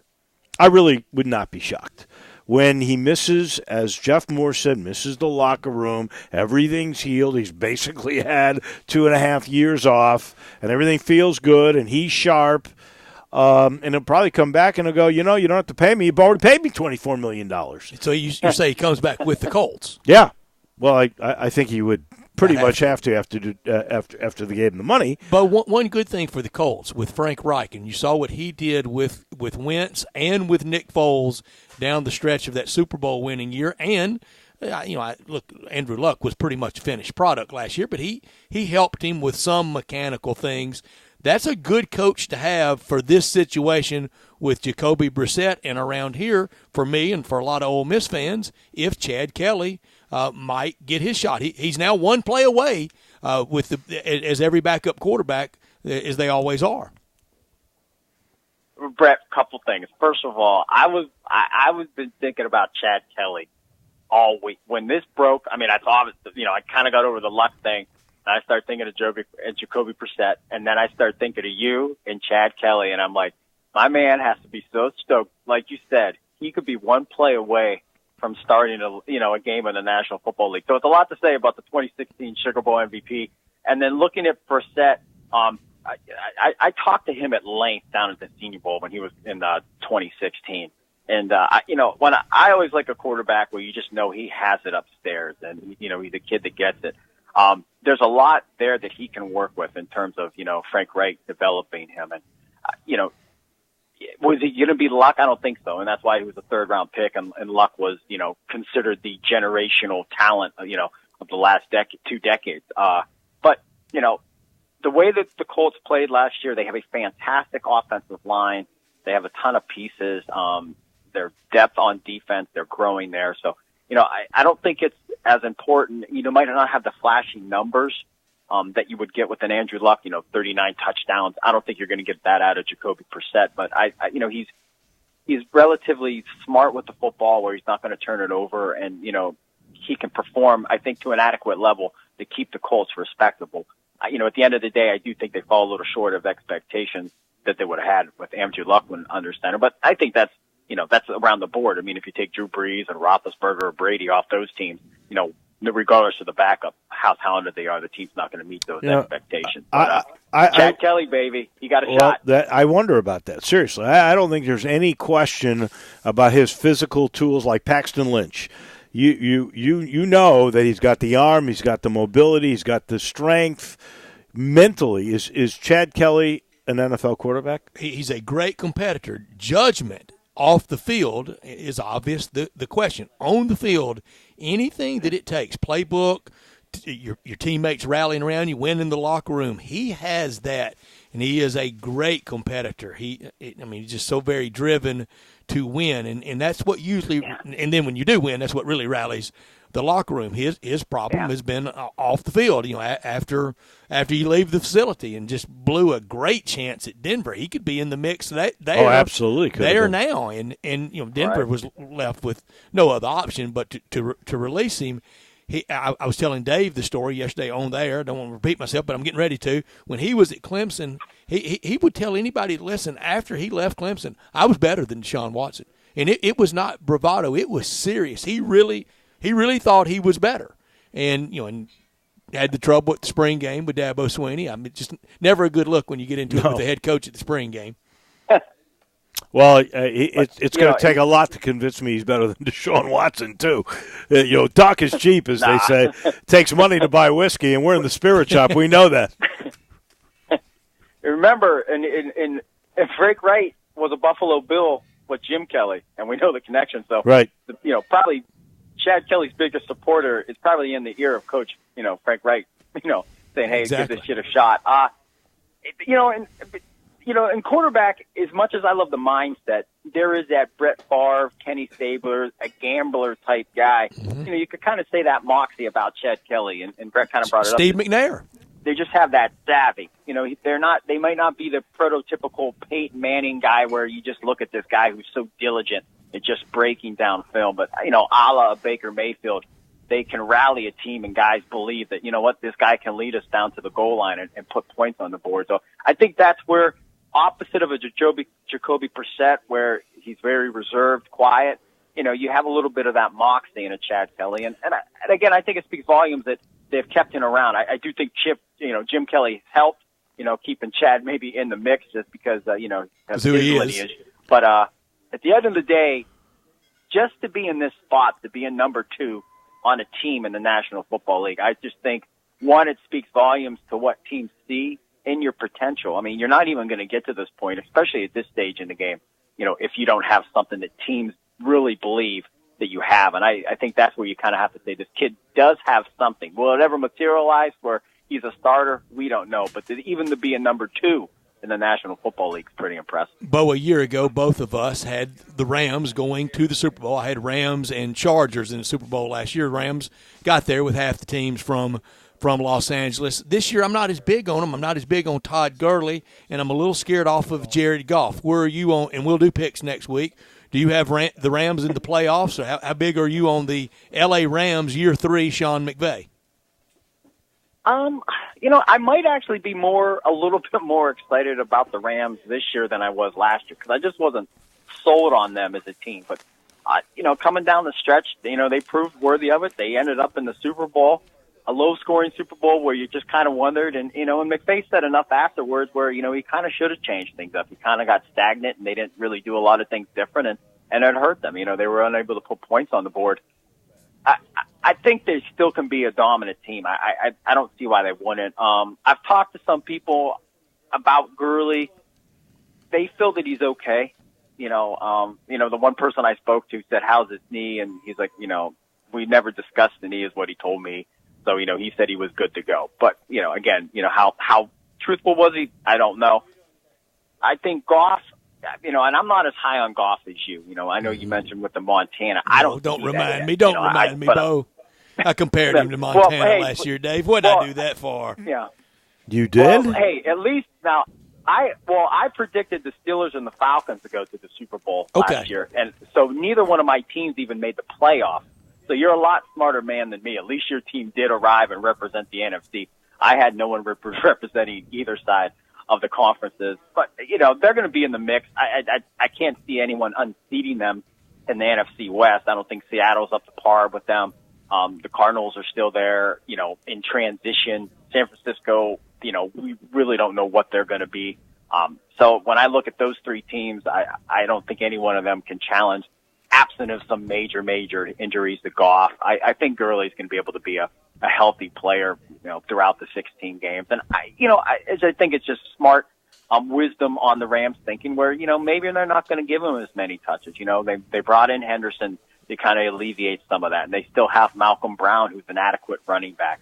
So they have options, and it's just smart football. Protect the franchise. You gave this guy a ton of money to be the highest paid running back in the NFL, and now basically it's creating havoc for the Chargers and the Cowboys because all those guys are seeing that big money that Todd Gurley got. But at the end of the day, I think the Rams are going to be a top 3 team in the NFC. Jared Goff is the next Joe Montana? Okay, I got a little wrapped up in the number 16 thing once last year. Man. Look, you got to look at you got to steer to Mitch Trubisky now. I like Mitch Trubisky. While we're on the topic of quarterbacks, Aaron Rodgers, where is he now? Is he's in Green Bay working at Joe Namath Fu Manchu look. I know. Do we up the ante on him? He's only, as you mentioned earlier, he's only had the 1 Super Bowl. And Bo, we always talk about it through the years with you. Just one for Aaron Rodgers, unbelievable. Yeah, it speaks volumes how lucky you have to get there, and let alone if you make it, you win it.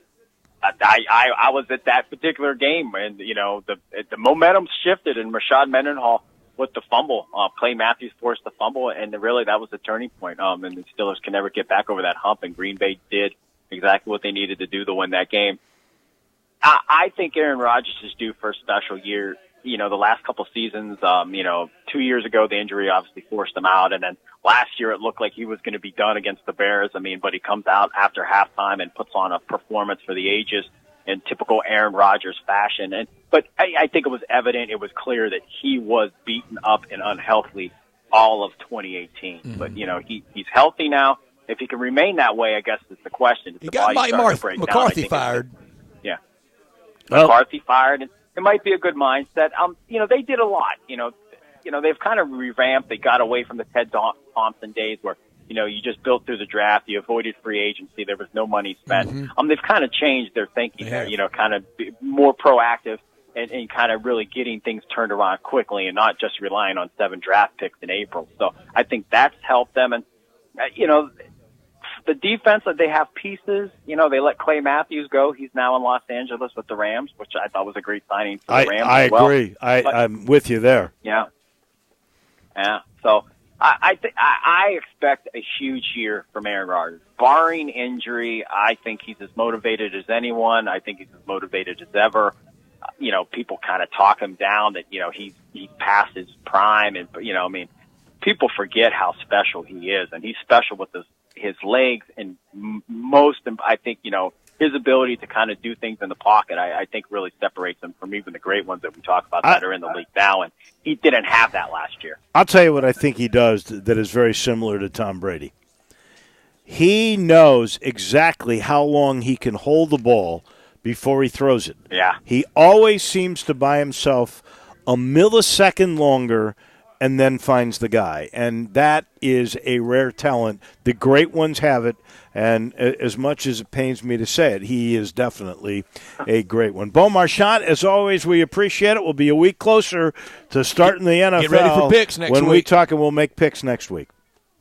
I just hope I make a playoff pick next week. So. We do too, Bo. Thank you, man. We do as well. Sometimes, you can't see the forest through the trees. Sometimes you can't. This portion of our show brought to you every day by the great people at DeSoto Auto Sales. At DeSoto Auto Sales, they specialize in late model cars with low mileage, very high standards at DeSoto Auto Sales. All the cars test-driven, checked out head to toe, bumper to bumper, quite literally the full detail checkout and an unlimited inventory at DeSoto Auto Sales. If they don't have it on the lot by chance, if they don't have it, they'll go out and find it for you. No shortcuts taken at DeSoto Auto Sales. You walk in DeSoto Auto Sales and you're treated like family by kind, courteous employees, laid-back atmosphere at DeSoto Auto Sales.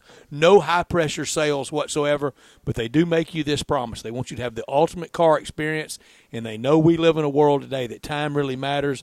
They want you to walk in, deal with one of the sales reps, find the car you want, test drive that car, credit approved, all in about 45 minutes. It's that simple. Visit them online. Check out the referrals at DeSotoAutosales.com, 5704 Goodman Road, 662-890-7184. Come on down to DeSoto County for that town and country experience at DeSoto Auto Sales on Goodman Road. We want you to come right now to the Spirits Shoppe. That is where we are. We are live from Poplar and St. Nick. What all do we have to give away? Log cabin.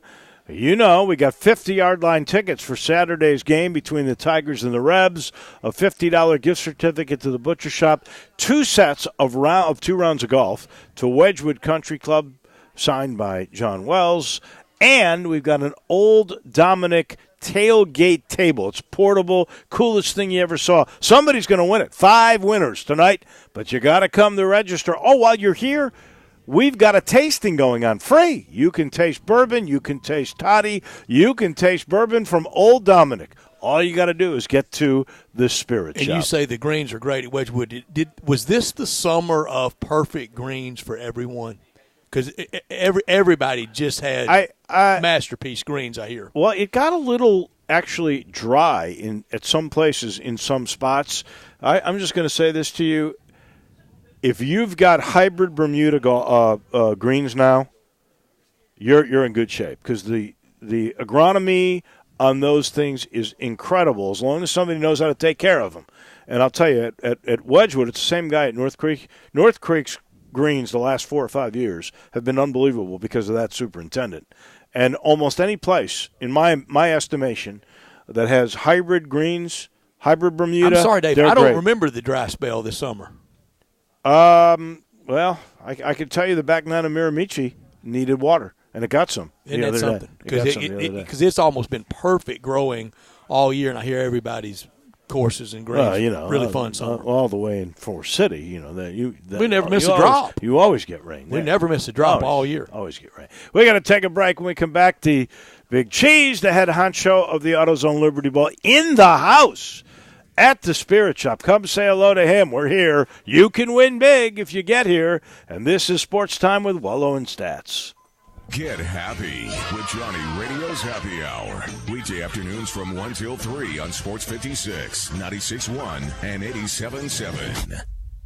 Tuesdays are the worst. They're all that stands between you and the downhill part of the week. But now they're a lot less worse, because Wing Tuesdays at B-Dubs are buy one, get one free traditional wings. So Monday, you may kick off the week. Wednesday, you may have a cool nickname. Thursday, you might be the almost weekend. But watch your back, because Tuesdays just officially became Wing Tuesdays. Buffalo Wild Wings. Roar! Buy one traditional wings order and get one of equal value free. Participation and promotional details vary by location. Check in with your favorite Buffalo Wild Wings to learn more about this offer. A university psychiatrist tested the top salesmen of a major national insurance company. He found that those with perfectionist tendencies earned from $12,000 to $15,000 per year less than those who were not perfectionists. The study found that high performers were almost always free of the compulsion toward perfection. Rather than thinking of their mistakes as failures, the top salespersons have managed to learn from their mistakes and build on them. Too many of us are bound by a compulsion to perfection. The tragic thing is that we have been made to believe that our value is in what we do, not in who we are. Parents make that mistake with their children, affirming their performance, not their person. So we end up believing we will not be accepted unless we are perfect. Listen, the compulsion to perfection will destroy us when we don't recognize and control it. I'm Shane Stanford from Christchurch, Memphis. You matter. Visit ChristchurchMemphis.org.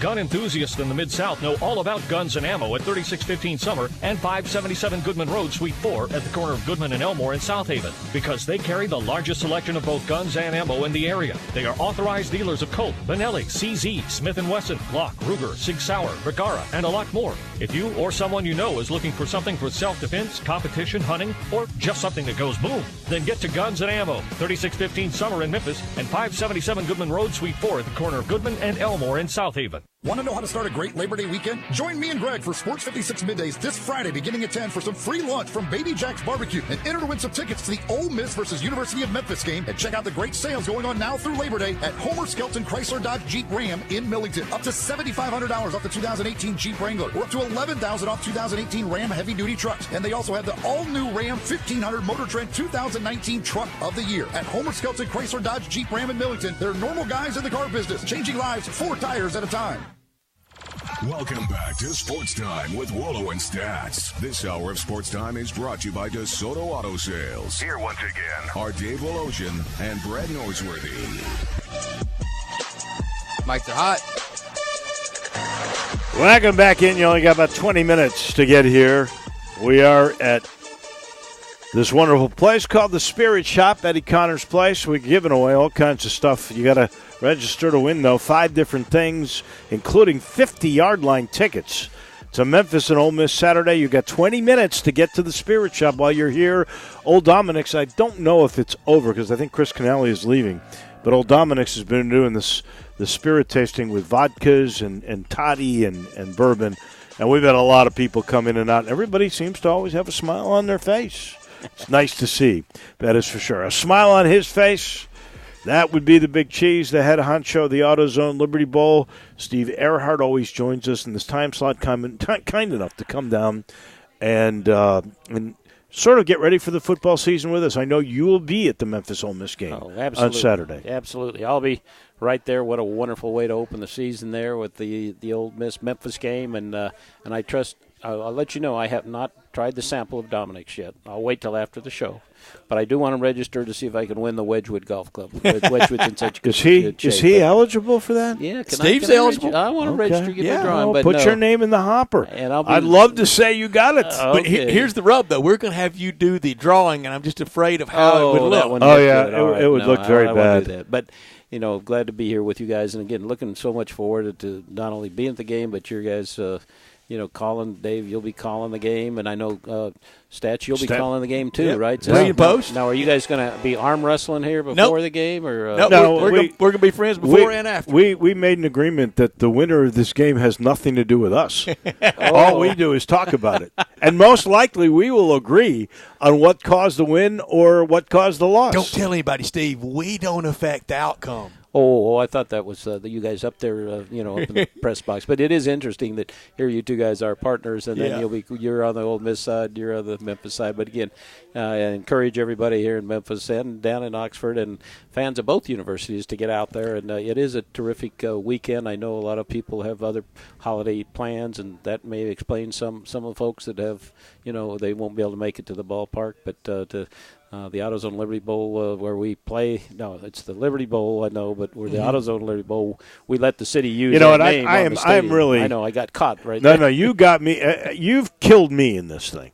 Because you've made me say, you and Bill Rhodes have made me say the AutoZone Liberty Bowl so much that sometimes I'm at the stadium and I got to remind myself, wait a second, this is Liberty Bowl Memorial Stadium. I've got to make sure I remember that. And for all the folks listening to your show, remember the stadium when Bud Dudley brought the then Liberty Bowl, and you did a great job with your history the other day, Stats, when he came and moved the Liberty Bowl game from Philadelphia to Memphis.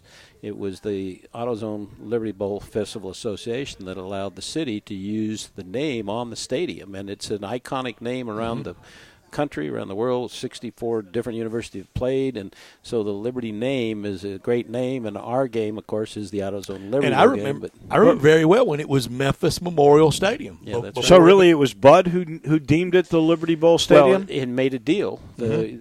Our association, which carries on today, it's now the AutoZone Liberty Bowl Festival Association, made a deal with the city. The city could use our name on the stadium, and they were supposed to give us, $1 a year rent and everything, but people have got amnesia about that deal that Bud told me about. But because we pay a big fee now, and the city keeps the concessions, which is fine. We're happy with it, but I want to make sure they keep that iconic name on the stadium, because you talk to people, whether it's in Oregon or California or Florida, they all know sure do. Liberty Bowl Memorial Stadium. And there aren't many that do it. We had a texter a few weeks ago that asked us the number of bowl games that are played in the bowl games, the same name as the stadium. We had Rose Bowl. Cotton Bowl doesn't anymore. Cotton Bowl does not play at the Cotton Bowl Stadium.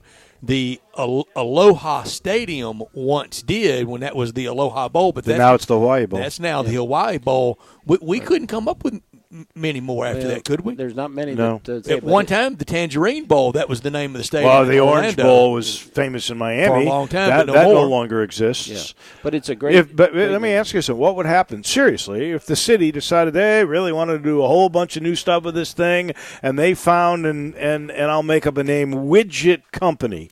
Could you name it Widget Company Liberty Bowl? I think that would be a terrible mistake for our community, not just for us, because you build a brand, you build a name around the country, and it takes many hundreds of thousands, if not millions of dollars to, have an identity with your city. And we have a few identities. We have Beale Street, and we have Graceland, and, we have Liberty Bowl Stadium. We have FedEx.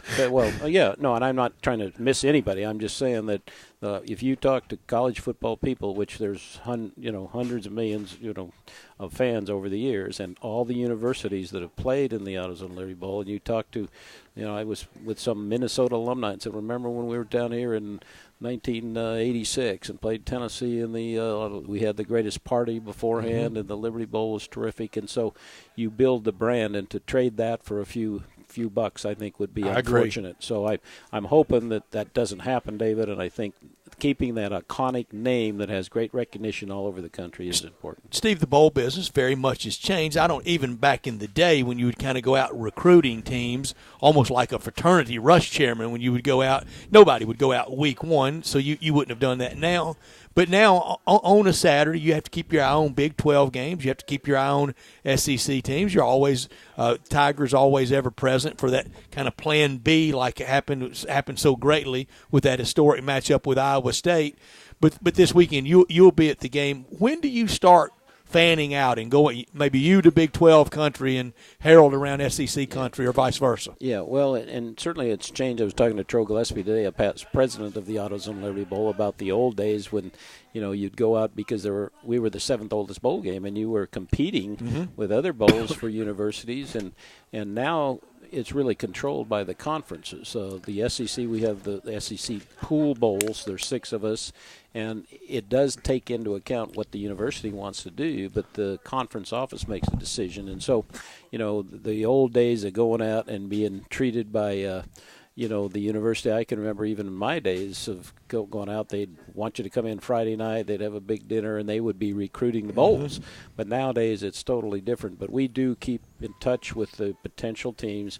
We'll be staying in touch with them all year round, really, at the spring meetings and in the summer media days, and then, and especially the teams in the local area. We'll be certainly keeping really close touch with Tennessee throughout their year, through Ole Miss through their year, because they're now off their bowl ban, haven't been in a bowl in 3 years, and then Mississippi State. It's about time. The Mississippi State folks say every 4 or 5 years it's good to come to the AutoZone Liberty Bowl because of the proximity and the number of alumni up in this part of the north part of the state and into the Memphis area.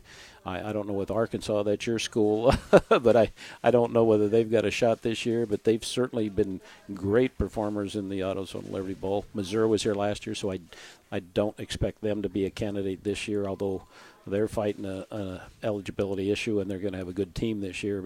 But I'm sure even if they get eligible, the SEC would send them somewhere different because they don't like to have back-to-back performances. So we'll be in touch. We'll be and with the Big 12, we've already talked at length with Texas Tech and with Baylor. Those are two schools we haven't had recently, but we've had Kansas State. Never had Texas Tech. Never had Texas Tech, and they've got a great new coach with Matt Wells. Matt Wells from Utah State, who's done such a great job. And so, one of the great – well, I better not start picking out teams now, but we got a lot of good opportunities this year, so we'll be staying in close touch. And the first game, obviously, the Memphis Ole Miss game. Well, very impactful. I want to go to that because you are in the business of trying to get as many people to a college football game on December 31st as you can.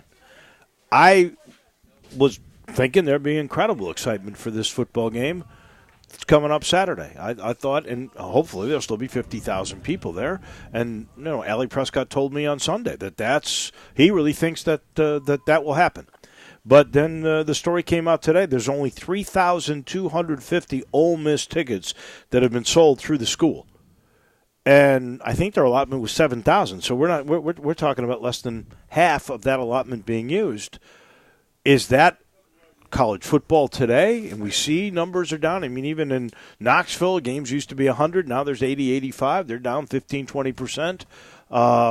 There's so many games on TV. Does this trend worry you? Does it worry you that it's happened in Memphis here where only 3,250 coming from Ole Miss, where we thought they'd bring a bunch more? Well, number one, the premise that it's college football is down I don't think is accurate because there's so many very positive signs as well. This is the 150th year celebration. Already you can see television ratings are huge. Last year as we finished the year, like the Texas-Oklahoma championship game was the highest rated in season. The CFP did very well. All the bowls on ESPN had great years. So viewership. How did your game do? Oh, we were terrific. We had I believe we peaked out at 6.4 million households watching the game at the peak, and then over the 4 hours we had a great rating. In fact, it was bigger than anything except in an NBA, except for the NBA Finals. That's right. I mean, and that's college football. It's right. Powerful, and we had a good close game with Missouri and Oklahoma State. So the trend, I think, is positive. In individual situations, you can see some weaknesses, and I think Alabama and Tennessee,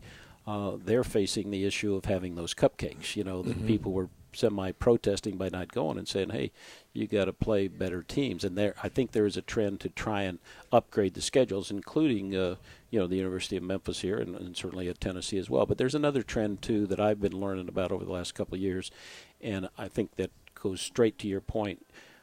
The American public, and mostly through millennials, they don't purchase their tickets anymore directly from the venue, whether it's the FedEx Forum. They go to the various websites that handle tickets. And secondary ticket outlets? Secondary, but the events themselves can place tickets on those platforms. Sure. So StubHub, The Geek, Prime Sports, Vivid Sports, all these I guess secondary. When they say secondary, that doesn't mean that somebody's already purchased the ticket, but the event itself. I talked to a couple of young guys in my office and said, how many times have you purchased a ticket for a FedEx Forum event by calling FedEx Forum?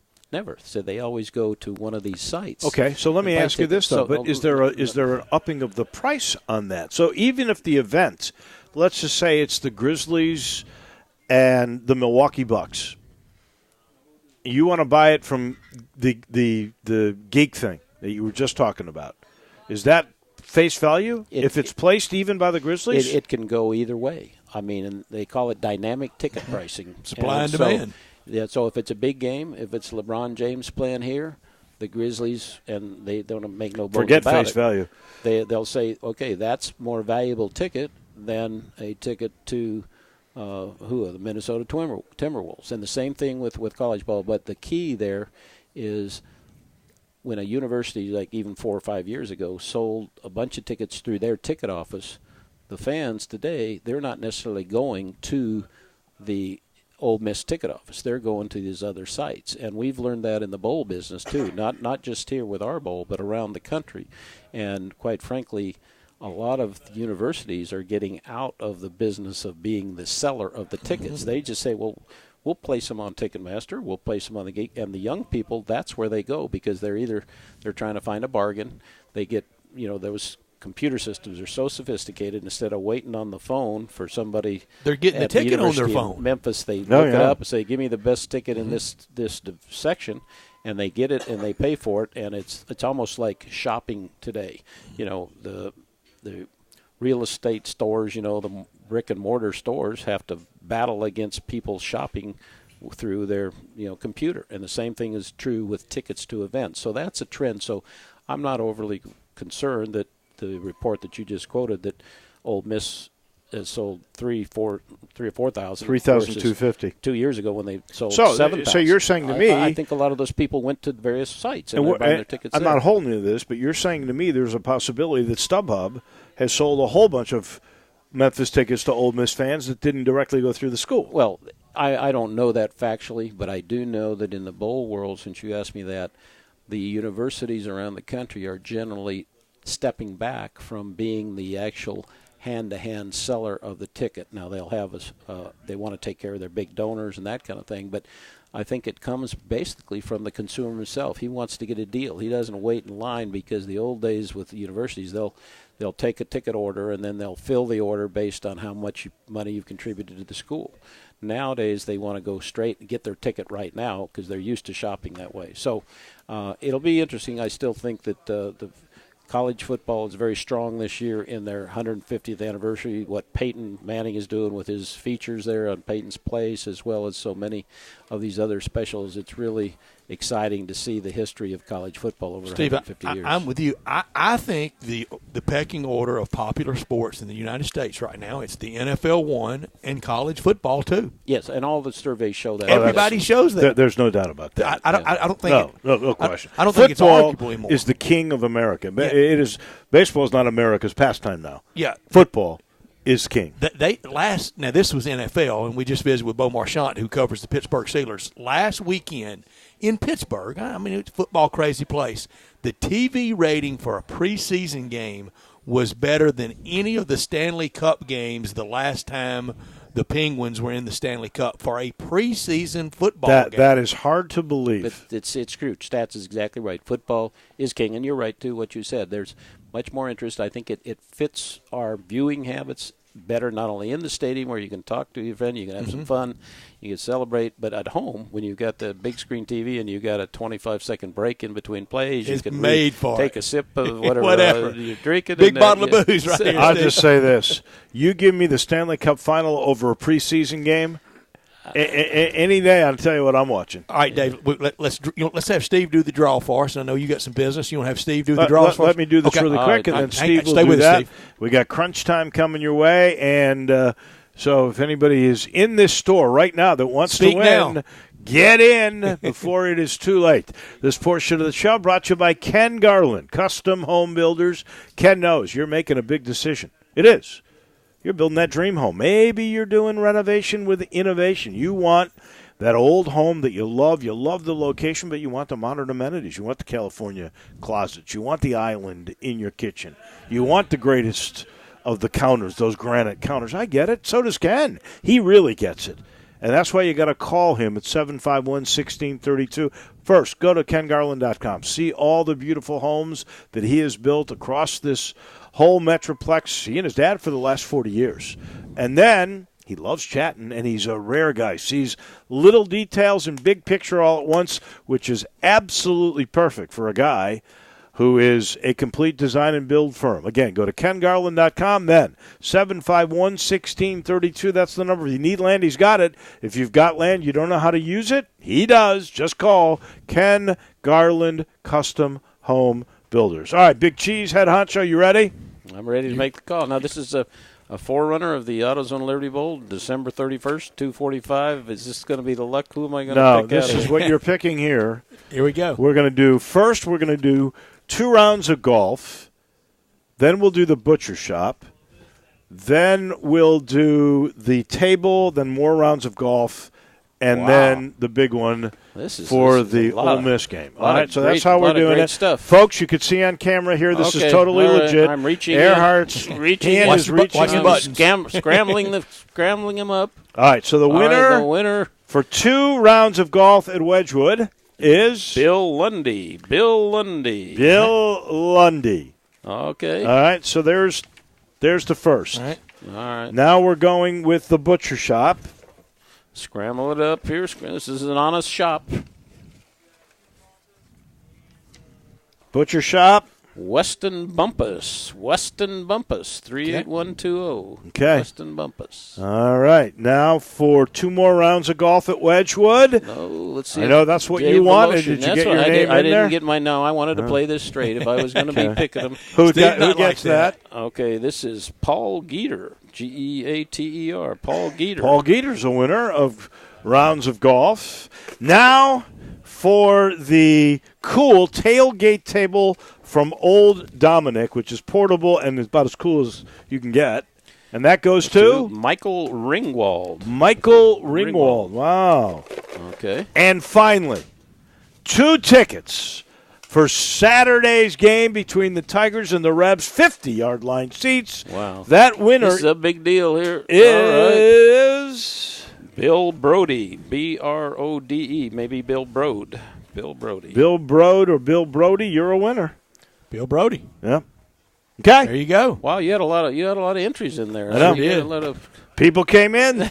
They wanted to try the old Dominic Spirits, and they wanted to win these things and see you. Great job, Steve. Thank you, man. We Thank appreciate you. it, and we'll talk to you next week. We'll see you at the game. The dueling announcers, Stats and Wolo. You can be the intermediary. Yeah. All right. Here, put the arms up here for this arm wrestling. There, get that on the video. Boom. All right. Thank you, Steve. Back in just a minute. This is Sports Time with Wolo and Stat.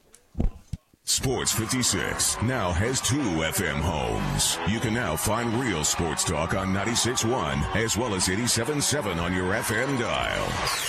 Tuesdays are the worst. They're all that stands between you and the downhill part of the week. But now they're a lot less worse, because Wing Tuesdays at B-Dubs are buy one, get one free traditional wings. So Monday, you may kick off the week. Wednesday, you may have a cool nickname. Thursday, you might be the almost weekend. But watch your back, because Tuesdays just officially became Wing Tuesdays. Buffalo Wild Wings. Roar! Buy one traditional wings order and get one of equal value free. Participation and promotional details vary by location. Check in with your favorite Buffalo Wild Wings to learn more about this offer. Frontier Western Store's world-famous boot showroom is waiting for you. With aisles and aisles of boots in one easy spot, you will find your next favorite pair at Frontier. Everyone loves Ariat boots, and Frontier has over 1,000 pair in that brand alone. Come grab a pair of rugged work boots like the Workhog, or discover an everyday classic in Ariat's Rambler. Tons of other brands as well: Rocky, Dan Post, Red Wing, Durango, Justin, Twisted X, and many more. Frontier constantly restocks and refreshes their lineup of boots, so you're certain to walk out of the store happy in your new comfortable footwear. They have a wide assortment of sizes available for men, women, and children. Work, dress, or play, Frontier's knowledgeable staff will cheerfully help you find the perfect fit. It's boots galore at Frontier Western Store, 5880 Goodman Road, Olive Branch, or on the web at frontierwesternstore.com. Family owned and operated, you know it, since 1967.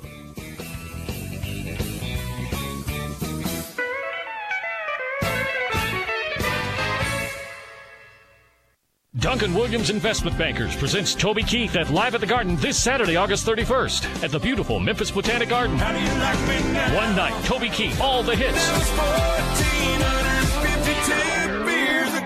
With opening act High Valley. Tickets on sale now at Ticketmaster.com. For more information, visit liveatthegarden.com. Doors open at 6:30. Show starts at 8:30. Also presented by FedEx, True Green, Infinity of Memphis, Regions Bank, Radiance, Pro Show, Mahaffey Tent, and PDR. That's Toby Keith at Live at the Garden this Saturday, August 31st at the Botanic Garden. Welcome back to Sports Time with Wolo and Stats. This hour of Sports Time is brought to you by DeSoto Auto Sales. Here once again are Dave Woloshin and Brad Norsworthy. Mike's hot. Welcome back in. We are closing in on the end of this program, so we better get to it. It is time, ladies and gentlemen, for crunch time.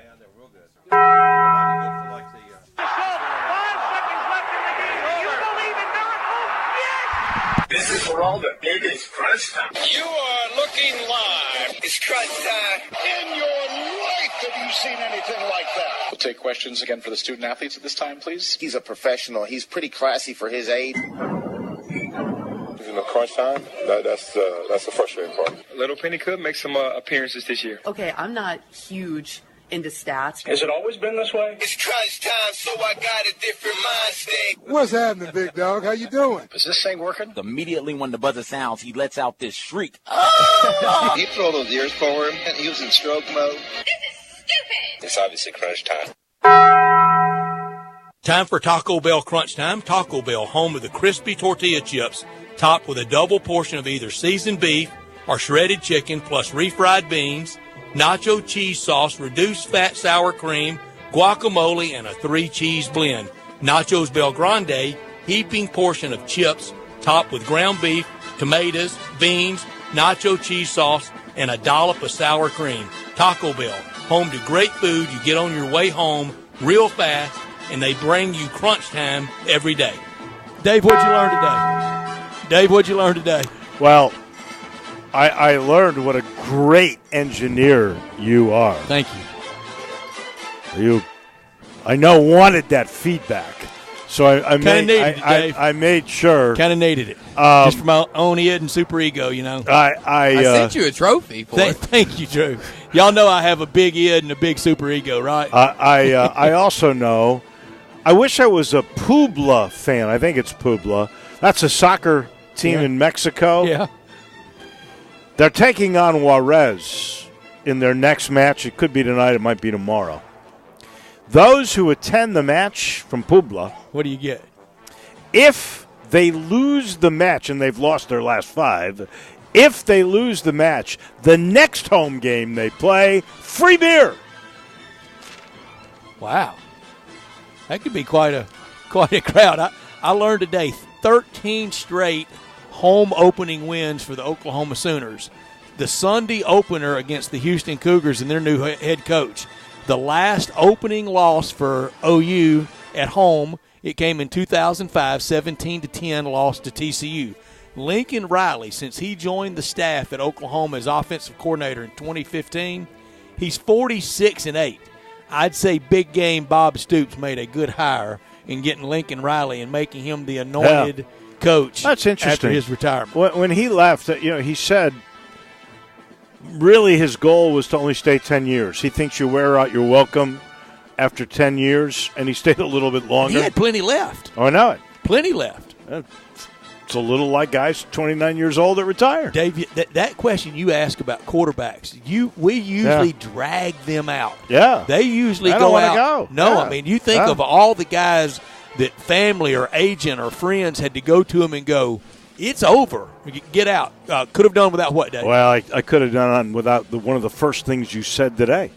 This cardinal proliferation of offense and great pitching. Prove 12-2 last night. Prove where I'm wrong. I just looked at the newspaper today and I saw first place St. Louis Cardinals up 3 after 12 runs last night. I just read the facts, Dave. I didn't say if it was right or wrong. You asked me what I could do without.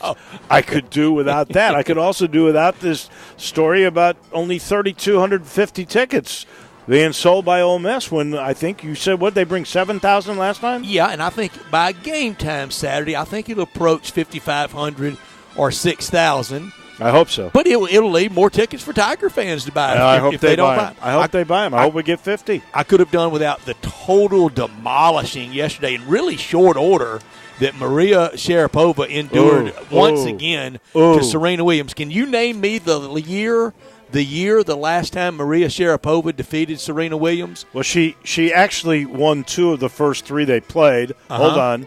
Now, Serena has beaten her 20 straight times. I'm going to ask you this question, then you can tell me the answer to that. Do you know how many in the last 10 years, how many sets Maria Sharapova has taken from Serena Williams? A handful. One Not set even a handful. in 10 years. 2004. Oh.